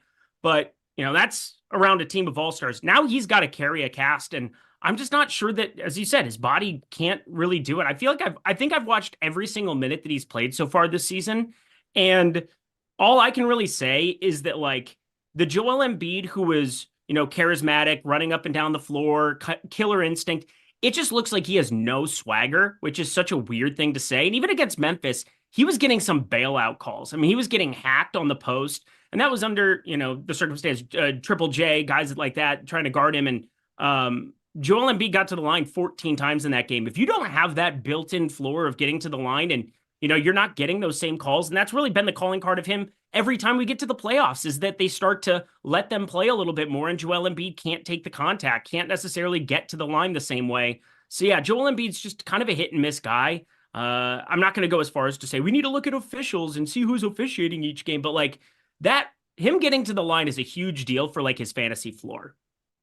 Yeah, we'll get more information on him in terms of whether he's playing or not. Something else that is relevant to me about the Joel Embiid situation is there's also no Paul George. That team is in all kinds of disarray. Did you pay attention to the minutes for Tyrese Maxey last game? Because they were pretty bizarre. Really, very much so. 20, that it was kind of surprising just to like have him come in, and then I thought he would play at least like 24, 26. I mean, what are we looking at? Because again, 22, 32 makes Embiid and McCain look terrible, but like 24, mean, not that I'm really looking at playing a ton of McCain or anything today, but like, man, 28, 30 of Maxey, this is really problematic. We've seen this multiple times where he'll just take up enough of the usage that none of those other guys are going to look good. If Embiid doesn't play, my intuition is that we see close to full minutes for Tyrese Maxey. Really? Then he'd be like the best tournament. The reason player. I asked about, did you see his rotations last game? They were insane. He played the first 5 minutes of the game, did not check in for the rest of the game, and then played almost the entirety of the second half. Normal stuff. And the only reason, so there was a lot of weird things about that game. So he played almost the entire second half until the end of the game where it was blowout run. And then Joel Embiid, who was questionable to play and was limping up and down the court, they had play in garbage time at the end of the game, which was great for my fantasy teams that day. Very bizarre decision for the 76ers as a team on the whole, because they didn't have Maxey playing in garbage time. They didn't have McCain playing in garbage time. They have Embiid playing in garbage time. But we just had Tyrese Maxey play 15 second half minutes. Would have been more than that if it wasn't for a blowout. If he could play 15 minutes in one half, which I think was influenced by the game being somewhat competitive in the second half up until the end, and also Paul George getting hurt where they needed to lean on him more. We're also at a point in the 76ers season where they kind of can't afford to just keep losing games and say, hey, we're waiting for the playoffs to get healthy, because they have to actually make the playoffs. And that's something that's really becoming a big question mark. I think they're close to a pick'em to make the playoffs now at Sportsbooks. So as long as Maxey feels good today, I do think that there is an opportunity, especially if Joel Embiid doesn't play and they need him, for him to be playing 30 plus minutes with massive usage. All right. Well, then minus 106 on 17.5 points is a full send. Go team. I'll tell you, I have Tyrese Maxey. I bet him this morning at 8-1 to have 25 plus points. That seems good. It was a couple things. Number one is, and it's not to say he has to play those more minutes, but the fact that he played 15 second half minutes last game, that indicates to me that he's potentially capable of playing 30 plus minutes.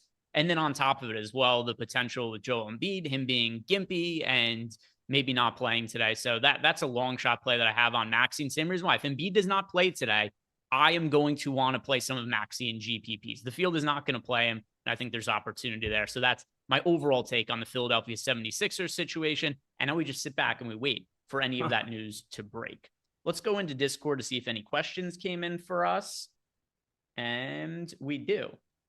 All right, so some questions here in Discord. And if you guys are a Stokastic sub and you want to ask Eric and I questions over the course of the show, throw it in Discord. I'm always looking at it.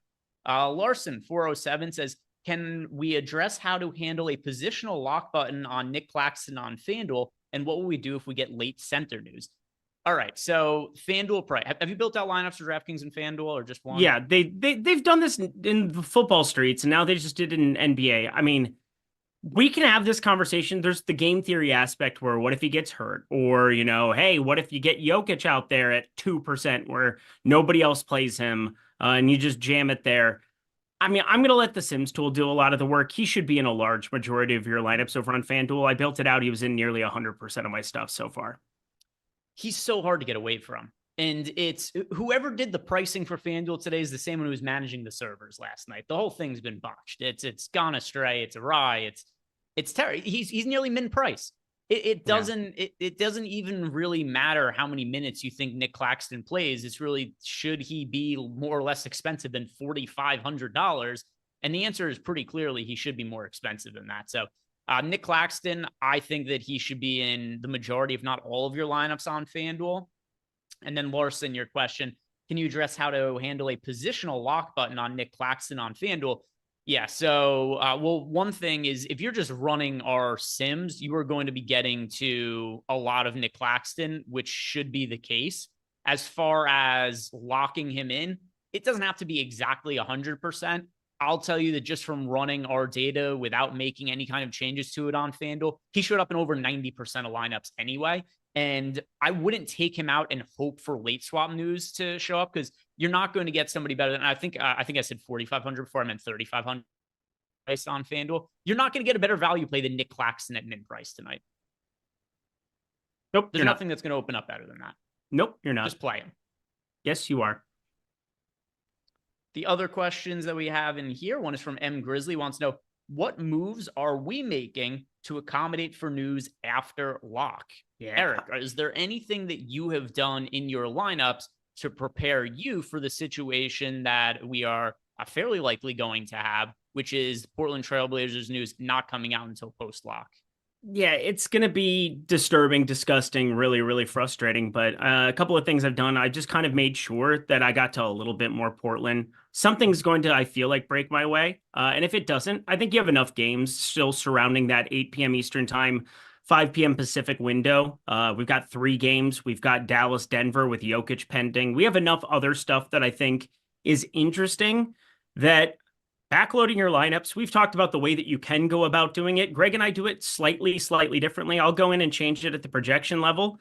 After the fact, I'll make sure that I get that ownership on the front end, kind of where I want it, or where it's more of like a feel thing. I mean, we play NBA DFS every single day. I have a pretty good sense of where things are going to land if the news breaks a certain way.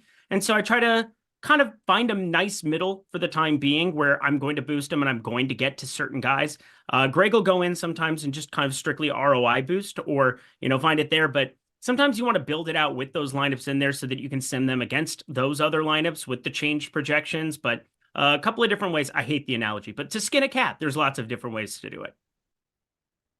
Yeah. So, and also every slate is different. There's not like a one size fits all answer. I do agree with what Eric had said there, though, which is there's only 2 games in the first locking games. We've got Brooklyn and Philly. We've got Boston and Washington. And so over on FanDuel, I like Nick Claxton at min price. If we're talking about the DraftKings side of things, which I think M Grizzly plays on, if I'm not mistaken. So as far as DraftKings goes, I don't know about you, Eric. I don't have a massive amount of exposure to the first couple games on the site. Like, I think Keita is a strong value option at $4,400. I have some other guys that have a little bit of interest in. If Joel Embiid gets rolled out, that's going to change a lot of this. But at least for me right now, I just don't have that much exposure to the early games without making any adjustments. So I don't really feel like I have to make too many strong accommodations for the injury news.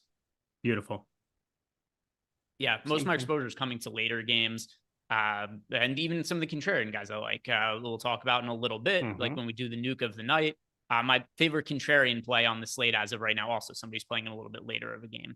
Yep, same. Let's see what we have here. This is from S.A. Johnson, wants to know, will I limit my Keita exposure on DK for late swaps? No, Keita's in about half my lineups, and I'm cool with that. He's in a good matchup against the Washington Wizards. He's a good fantasy producer. There's no Al Horford. The only way that this would change for me is if Keita doesn't start. Then I would have to move some things around. But I'm cool with Keita being in about half my lineups. Same. I have a little less than half, but yeah, I'd be cool with him being in half. Yeah, he's a good value option. I don't want to take him out of my lineups in the same way that over on FanDuel, I know Sean G just left a super chat where he feels a little bit differently, which is totally fine. If you want to be really contrarian, Sean said that at the ownership and the field size on FanDuel, he says, if you're playing to win 0% Claxton, for me, too many paths to failure and so many other centers. It's tip for me. That's typically not how I play. I'm much more apt to go 100% Nick Claxton and just differentiate elsewhere than go to 0% Nick Claxton. But as Eric said, there's many ways to skin a cat. You go about it different ways. But for FanDuel, yeah, I'd still want exposure to Nick Claxton in the first game. But as far as other guys go, there's also not that many accommodations that I feel like I have to make over on FanDuel to set myself up for any kind of late swap news.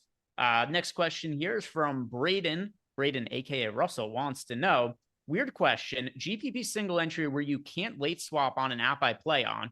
All right, so if I'm not mistaken, Braden plays on Bet365. I think he does the fantasy contest there. Yep. If I'm wrong, then I'm thinking of somebody else, but not important.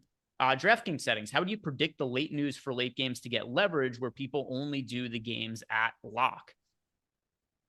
All right, so who are some of the players that you'd maybe prioritize from Portland, Derek, who would benefit from the news, but it's also not so risky because keep in mind, he's playing on a slate where there is no late swap.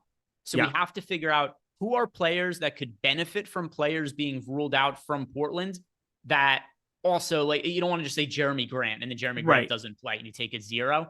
So my first nomination is Time Lord. I think Robert Williams already looks viable, and he is in a position to look from being good to looking great and under-owned on a site with no late swap in the event that some of these guys from Portland get rolled out. So Robert Williams certainly one for me. Anybody else who you would say that maybe prioritize for a slate that doesn't have, for a site that doesn't have late swap? Yeah, Delano Banton's going to play either way too. It would look much, much worse if you got Anthony Simons in there, but I mean, he's had such an upside. They've really rolled him out there, and you have the chance of Scoot sitting as well.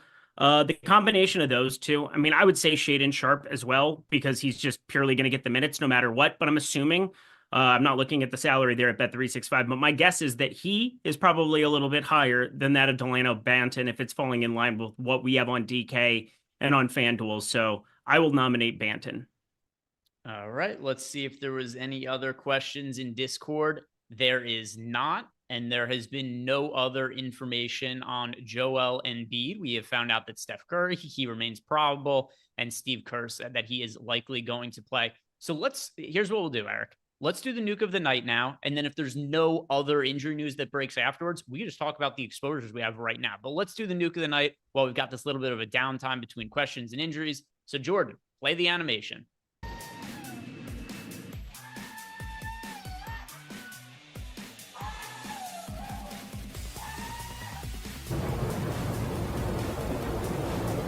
Bang, bang, bang. It is time for the nuke of the night, Eric. You have just absolutely been obliterated into a gazillion pieces. You are dust, but your nuke of the night won't be. So, Eric, let us know. Who is a GPP play that you are targeting for tonight's slate? I love that he didn't smash the slate last time out against Orlando. He had to take on Golden State previous to it, two of the worst defensive matchups. I'm in love with James Harden for DFS tonight. He's in the very, very late game, 10:30 p.m. Eastern time. It allows me to backload some salary into my lineups as well.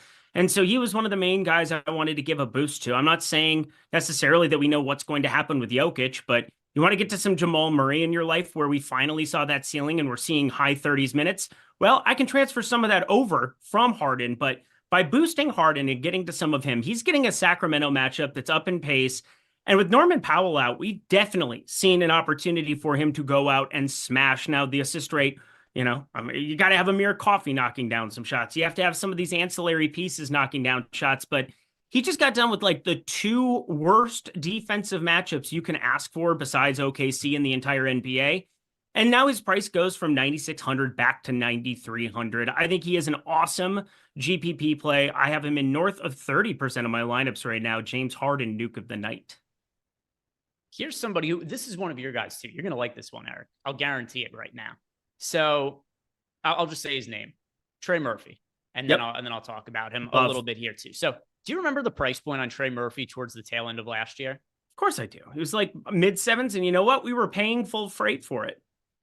And now you've got a guy here in Trey Murphy who is like $1,000 or so less expensive than he was towards the tail end of last year. And there's a bunch of guys out for the Pelicans. And it doesn't seem like we have to worry about any kind of minutes restriction for him anymore. The last two games, he's played 30 minutes. What happened, though, the last time out, the game was a blowout. So he doesn't play pretty much all of the fourth quarter, or at least not the end of the fourth quarter. He lost about 5 or so minutes to blowout run. So I don't think we have to worry about any kind of restrictions on Trey Murphy. And he's kind of getting played by the field as if he's restricted. He's only projected for around 10% ownership. So you got this guy who's underpriced relative to his situation last year. His situation is way better this year than what it was at the tail end of last year. And then the reasons his price is depressed, it just doesn't really come into play at this point. There's no real concerns for me about the minutes restriction. And you look at his usage rate too. So we've seen him play in 4 games so far this year. He's got a 27.5% usage rate because of all these guys being out. So I think Trey Murphy is underpriced. I think he's underowned. He's going overlooked by the field. The only player I currently have more exposure to over on DraftKings is Keita. Other than that, I love Trey Murphy. I can't believe he's not more popular. He is one of my favorite plays on the slate as well. I've got him. If you want me to just list off my 4 favorite tournament plays, I mean, again, I'm just looking through my lineups. I love Şengün. I love Trey Murphy. I love James Harden. I mean, there are so many good tournament plays today. It's not even funny. And it's going to come a lot down to positionality too. That's the thing that I like about Trey Murphy is small forward, power forward. out of all the potential pieces that could end up chalky from the Portland side, they're all like point guard, center / power forward. Like, oh, we got Embiid ruled out. We should probably just there we go. All right. Joel Embiid. He is out. Finish your thought, then we'll talk about the Joel Embiid. Oh, dude. I love you. I was able to get some money down on the old minus 106, Tyrese Maxey 17.5 points. I wouldn't have done that without you. There we go. Now, hopefully he actually hits it. But... yeah, as opposed to when I have you bet double doubles that have insane closing line value and don't remotely come close to hitting. Go team. Yeah. So let's talk about Joel Embiid a little bit here. The good thing is we've kind of already discussed a lot of this with Joel Embiid.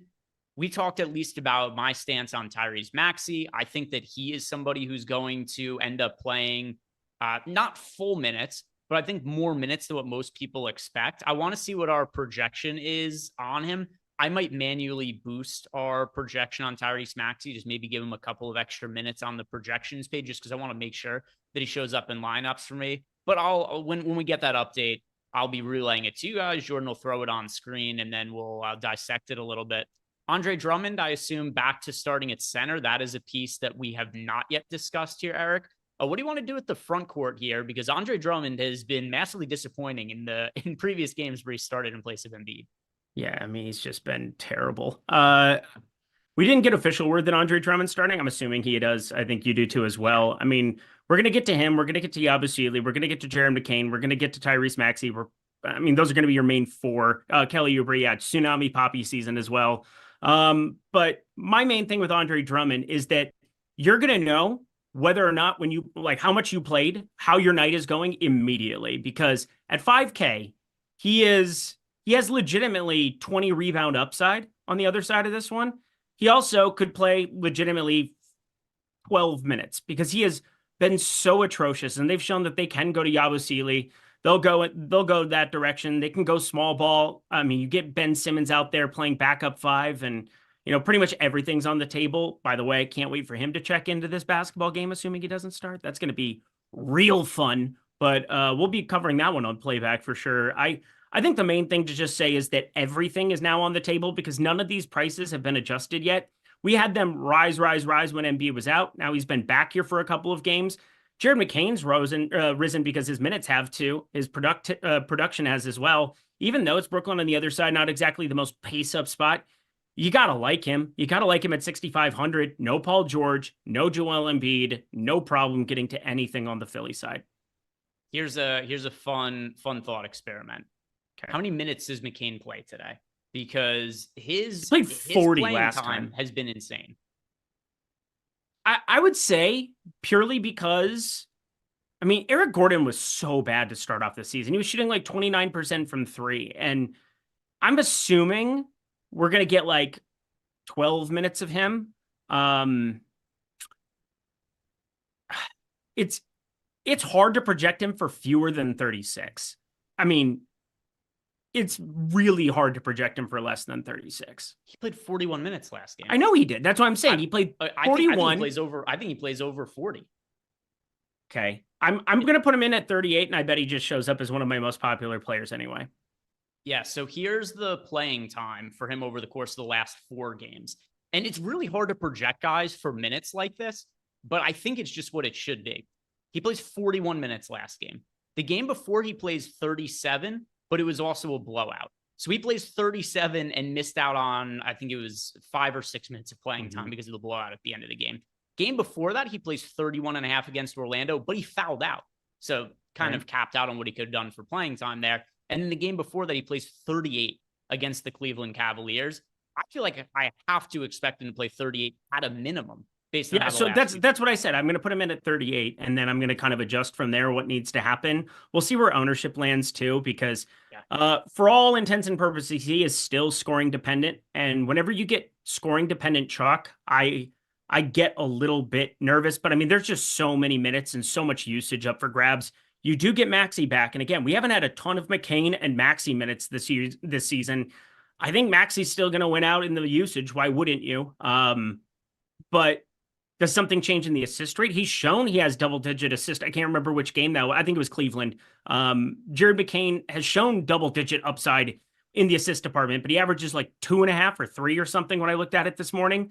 I am quite positive Jared McCain will show up in lineups no matter what I do with him.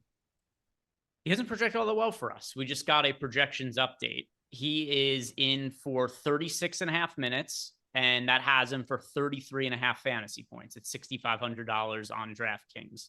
FanDuel, McCain is $6,700. He projects for 32.82 fantasy points. I'm going to give him a couple extra minutes because I think that's where his minutes really should be. I think they have to be a little bit higher based on what he's done the last couple of games. So I have him for 35.4 to project guys for close to 40 minutes in regular season games, especially when you're only a month into the season. But that's the playing time they've given to McCain lately, and they can't afford to lose very many more games. Andre Drummond looks like an excellent value option now. At $5K, we have him for 27.5 minutes. That's not particularly aggressive. That still gets him to 33 fantasy points as a projection. Yeah, I have him. I had almost 100% in my last run, so that's going to be fun. Go team. Andre Drummond definitely looks really strong right now. What's interesting, though, is for the other pieces on the team, Yabusele, and we're still waiting on a starting lineup unless that just came through, which it hasn't. I'm assuming Andre Drummond starts. I don't think he's a guarantee to start, but right now I'm assuming that's going to be the case. Yabusele, assuming he comes off the bench, we have him in for 22.5 minutes. That puts him at about 21.8 fantasy points.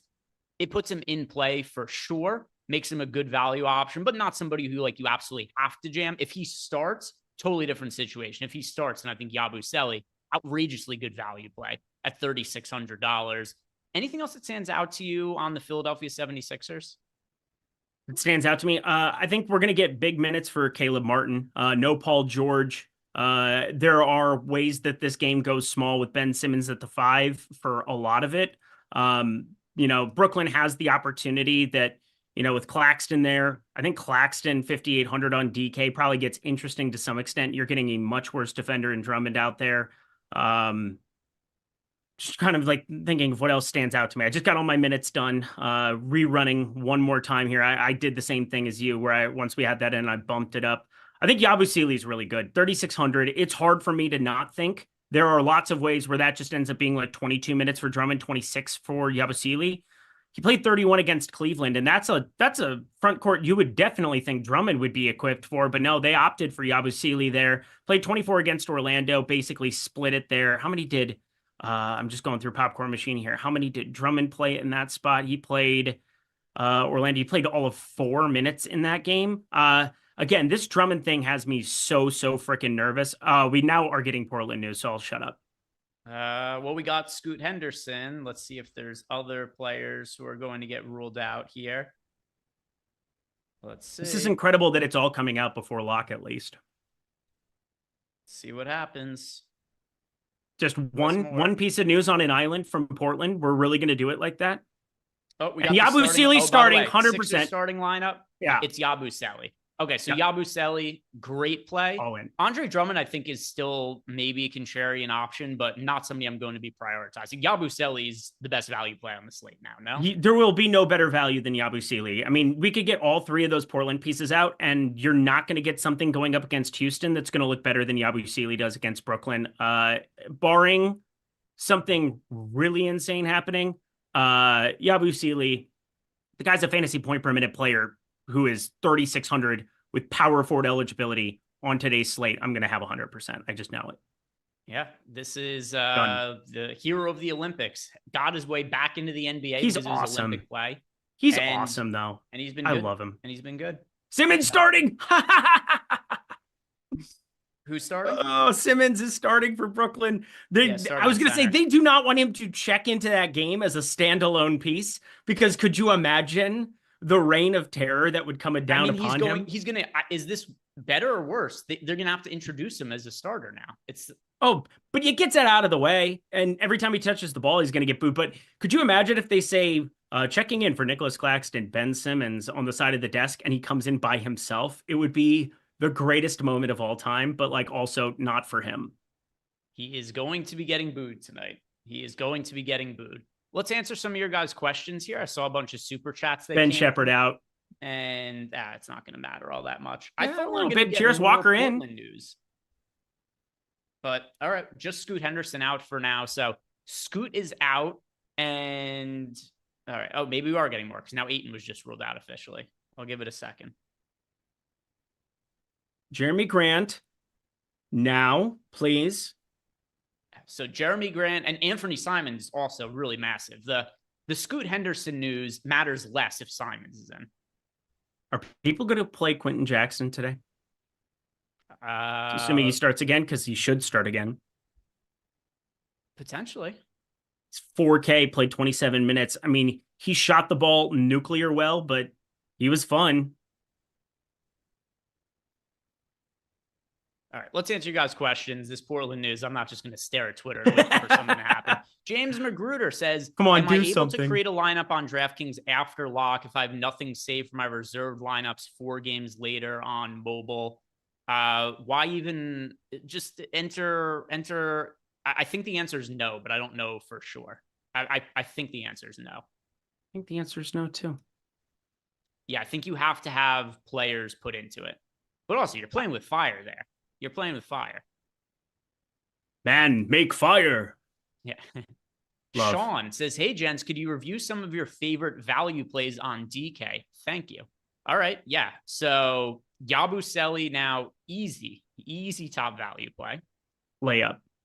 Keita, that's another one. Keita looked good before we even started the show and players got ruled out.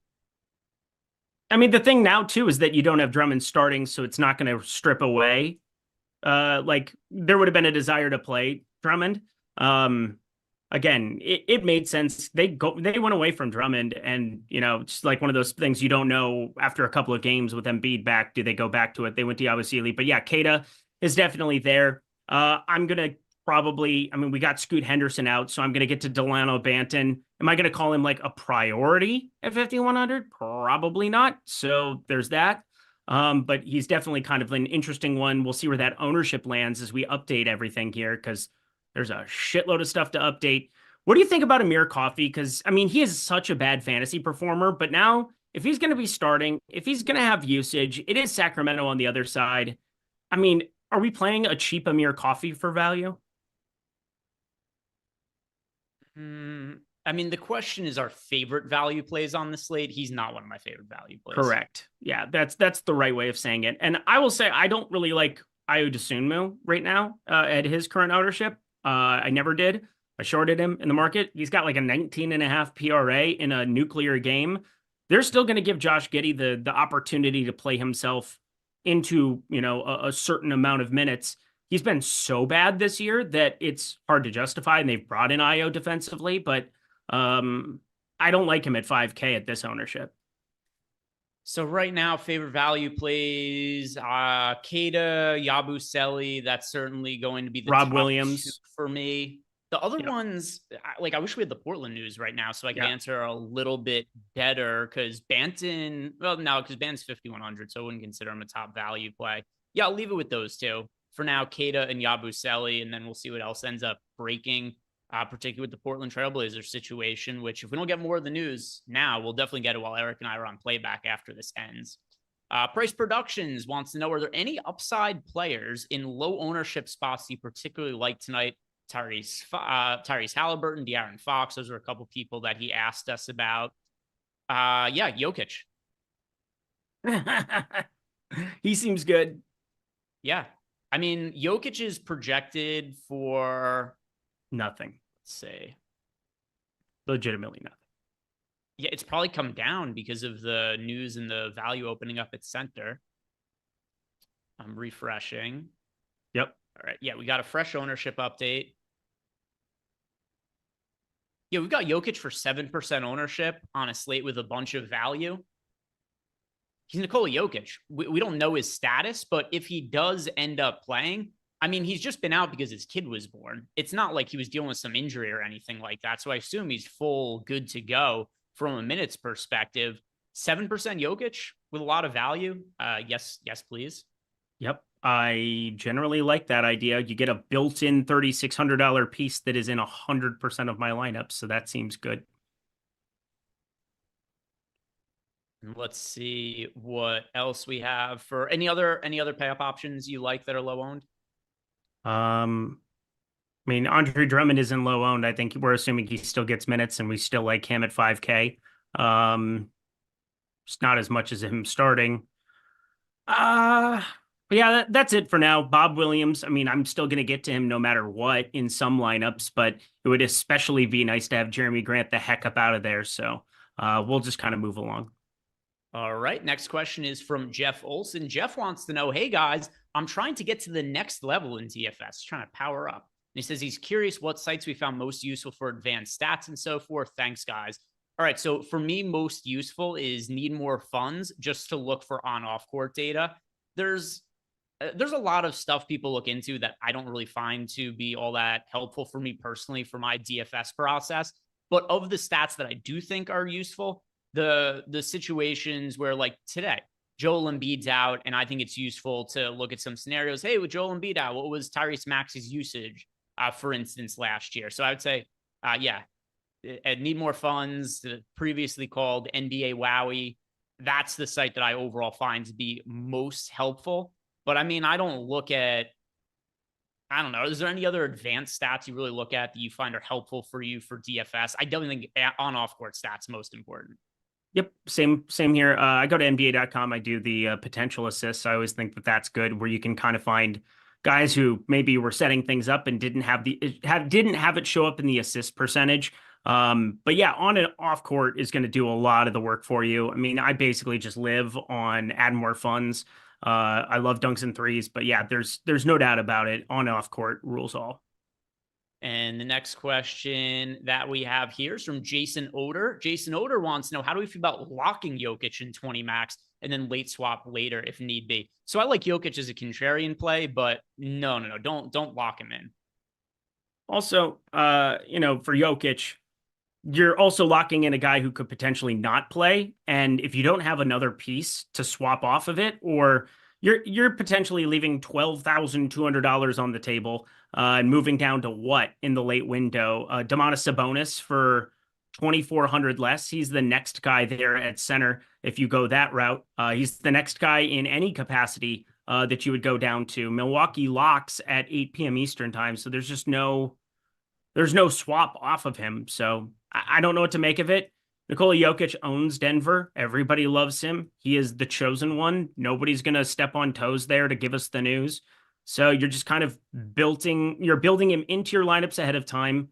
But I would never just say lock him here. I mean, yeah, you would want to lock him in certain capacities, but we still don't have all the value we would want on the Portland side to make it work. Yeah, Messi out. Yep. So we've got no Messi for today. That's not going to massively change anything for me with the Pelicans. It's just going to mean that I already like Trey Murphy more. It's just another guy who's out there for the Pelicans. Does it open up a particular value guy for you that you feel like you have to smash in? Because I think they just slide Jeremiah Robinson Earl over to the starting center now. I think there's a chance you get Trey Jameson. Like not a non-zero chance. I mean, I think the leader in the clubhouse is, you slide him over. You have Trey Murphy, you have Robinson Earl, you have Brandon Ingram, you have Javonte Green, you have Brandon Boston, or Jordan Hawkins, I guess would be the other one. I mean, it's going to come out in some kind of iteration of that. I don't think it opens up a ton. Yeah, Boston, Hawkins, Ingram, Murphy, and then, Jeremiah Robinson Earl, I think, is probably the most sensical guy at the 5, especially when it's Trace Jackson Davis on the other side of this one. I mean, this game's going to go small for most of its minutes. Next super chat is from Orat14. He wants to know, can he play Luke Cornett, or is it too thin? It depends to what extent. I think he's a good leverage pivot off of Kada in some lineups, but I wouldn't want to make him a core piece or anything. He'll be a guy who's probably in 5% of my lineups or something. Yeah, he'll be in a couple of them. I mean, if you get blowout run, the problem here is that it's NBA Cup, and I looked at the differential. I can't remember exactly what it is. I just know Boston, we're projecting for like full run for all the guys, even though they're 14.5, 15-point favorites everywhere. So it's pretty straightforward to me that they're going to play Kada for most of the minutes. He's been pretty darn good for them. Next question. Let's go into Discord now. Do you like Sam Hauser at all? Speaking of Boston. I did before. I'm going to have less. I think I'm rerunning my lineups now. Okay. If memory serves correct, I had him in around 20% of my lineups. And I think it's going to come down a little bit just because better value has opened up. As it should.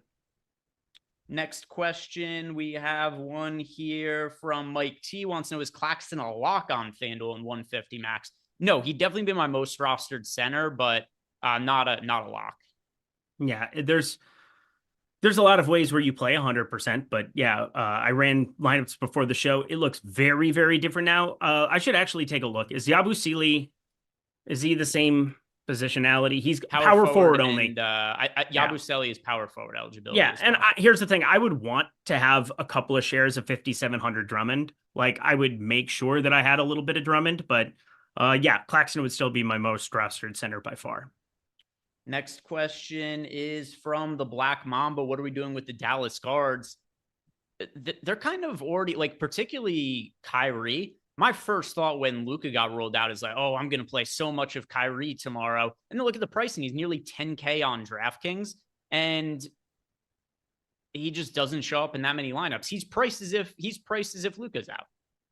Yep. Not helpful. Is there anybody else that you're getting to in a bunch of lineups from Dallas? I know it seems like, hey, Luka's out, we should just be jamming Dallas, but that just isn't the case. They're priced for the situation. Price for the situation, right way of saying it. We've got Stokes asking us thoughts on boosting Jokic. I have no issue with that. None. Yeah, do it. Do it. Get yourself a little bit more exposure to him. Zach Attack wants to know, after Claxton, who are the elite values on FanDuel? Yeah, Yabusele is certainly one of them. Let's see my FanDuel lineups. Outside of Yabusele, Torrey Craig is $3,800 on FanDuel. That's another really strong value option. We've got Kevin Porter Jr. is $4,300 on FanDuel. I think that's a really good value option. So yeah, those would be the guys for me. Anybody else you would add to that? Nope. Everything sounded great. Plus, I'm not playing FanDuel, so I don't want to sound like an idiot. There we go. I always sound like an idiot. Yeah. Rabashua says, does Claxton not starting dent enthusiasm at all on FanDuel? No, he's min price. He's 3,500 he's going to play. And again, this can be strategic in order to not, oh, I just got paid by X. That was nice of them. Yeah, I got, I just was trying to run something in the background. I'm going to focus just on DK and not sound like an idiot. All right. So, I mean, the answer is, well, also, I never expected him to start. He's coming back from a little bit of a layoff. That's why the price is so low. But no, because it's not unexpected. This is what we were anticipating the entire time. We were never projecting him for 30 minutes or anything like that. Correct. It's really no change. This is what was anticipated all along. Einstein wants to know, any interest in Trae Young in a pace-up spot against Chicago? Maybe a little, but I prefer Giannis. I prefer Jokic. Eric had mentioned James Harden before. I prefer him. It's hard to prioritize Trae Young for myself. Is he somebody you're going to have a lot of? He's just one of the pay up options for me, but not anything important. Nothing important for me. Another question about Nick Claxton. Mr. Coolcam, favorite plays at each position for a FanDuel GPP. Yeah, so center, Nick Claxton. Power forward, I'll say Yabusele. Small forward, Torrey Craig. Shooting guard, that is going to be Trey Murphy for me. And then point guard, that is James Harden for me over on FanDuel. Next question here is from, nobody. We've answered them all. There were so many questions, just assume. A man has no name. How are you doing on your lineups there, Eric? Not great, Bob. We'll find out here in a second.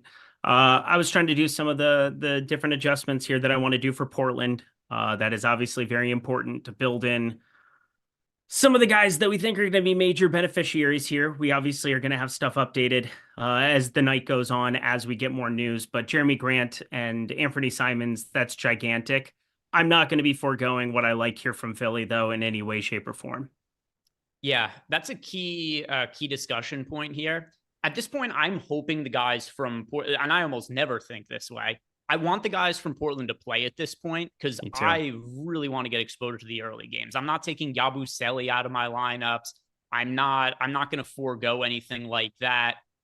I'd rather just play the guys on the early locking part than try to reserve lineups because I don't think there's going to be better value than Yabusele that opens up in all likelihood. Nor do I. We got a question here from M. Grizzly. Wants to know how much Drummond are we getting to? The Boom Bust has him 51% optimal. Make sure that you are looking at the Boom Bust updated for all of the most recent information. But there's upside in Andre Drummond, but I don't know. Whenever we're on lineups here, I don't expect him to be in a massive amount of lineups for me. He'll be in lineups, but I don't think he's going to be in like 50% or anything. Yeah, he's in 18% of my lineups right now. Yeah, I'll run stuff and let you know. My priority or my preference is to play Yabusele. Yep. I have 100, so yeah, I like Yabusele. Look at that. Clean Sweep wants to know, is Jared McCain a lock tonight? No. He's a good play. I like him. I'm not gonna get to him as much as what I was thinking. I still have him in like 28%. So where do you think you're going to land on McCain then? Well, we'll see. Let me actually, I'm going to save this because then I have to upload something just as a placeholder while I'm dicking around. We've got him. I've got him in 28% of lineups. I almost had that on the number. That's amazing. All right. I think I'm going to have a little bit more than that. Okay. But I'm raising his projection compared to what we have. I'll be higher. I'll be higher on him than what we are. You're just so hot, Gregory. Thank you. I appreciate that, Eric. So welcome. Bug Boy says, thank goodness it's not bum hour. That is what he calls any show with Josh. Great analysis.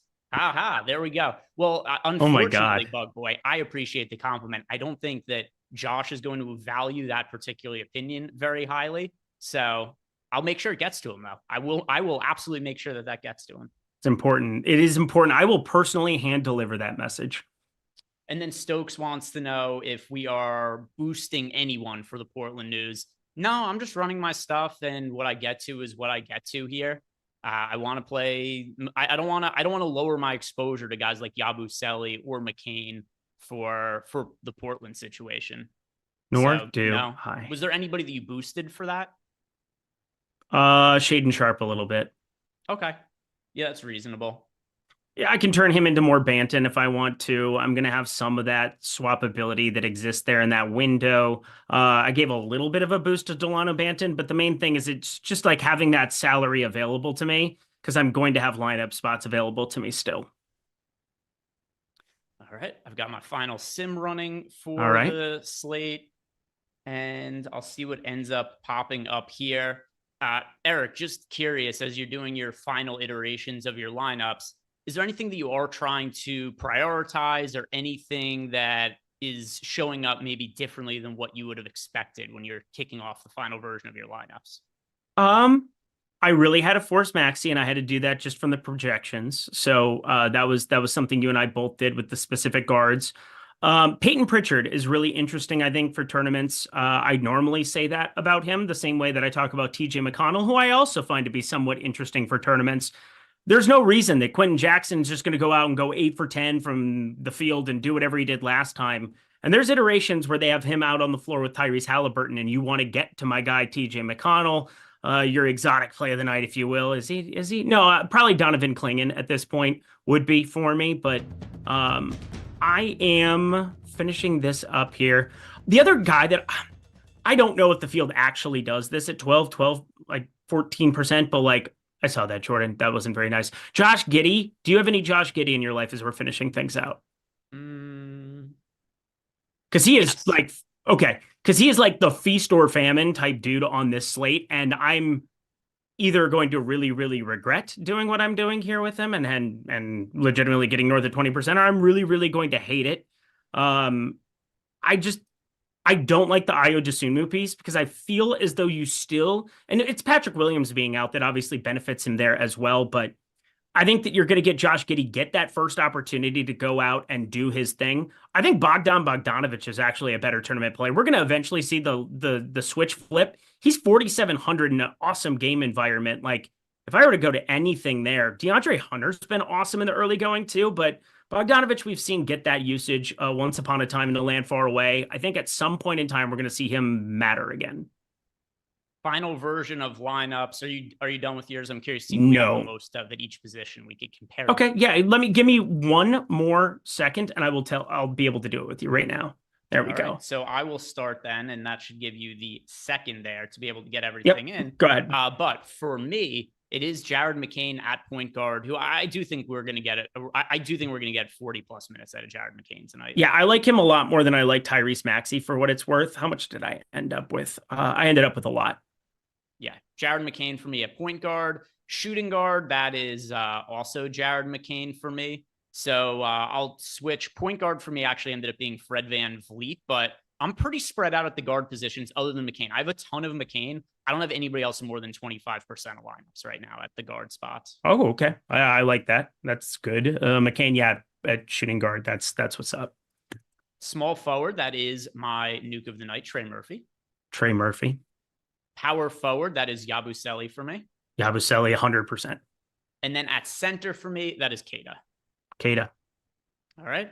There we have it. And that is just about going to bring us to lock. But there's still news to come, guys. So come join Eric and I over in Playback. If you haven't done yet, like the video, subscribe to the YouTube channel. And don't forget also, if you want to sign up for any of the tools at Stokastic, links for that down below in the YouTube description box. You get sign up with one of our affiliate partners. That gets you a free month of core access to any sport of your choosing for each of those that you sign up for. Links for that, once again, down below in the YouTube description box. But now, Jordan, if you haven't done it already, spam the YouTube chat with the playback link because Eric and I are going to go over there. We just got Portland news. Eric and I will react to some of that. So you guys go on and hear that. Join us over on Playback. We're going to watch the games, react to the news. See you guys on the other side.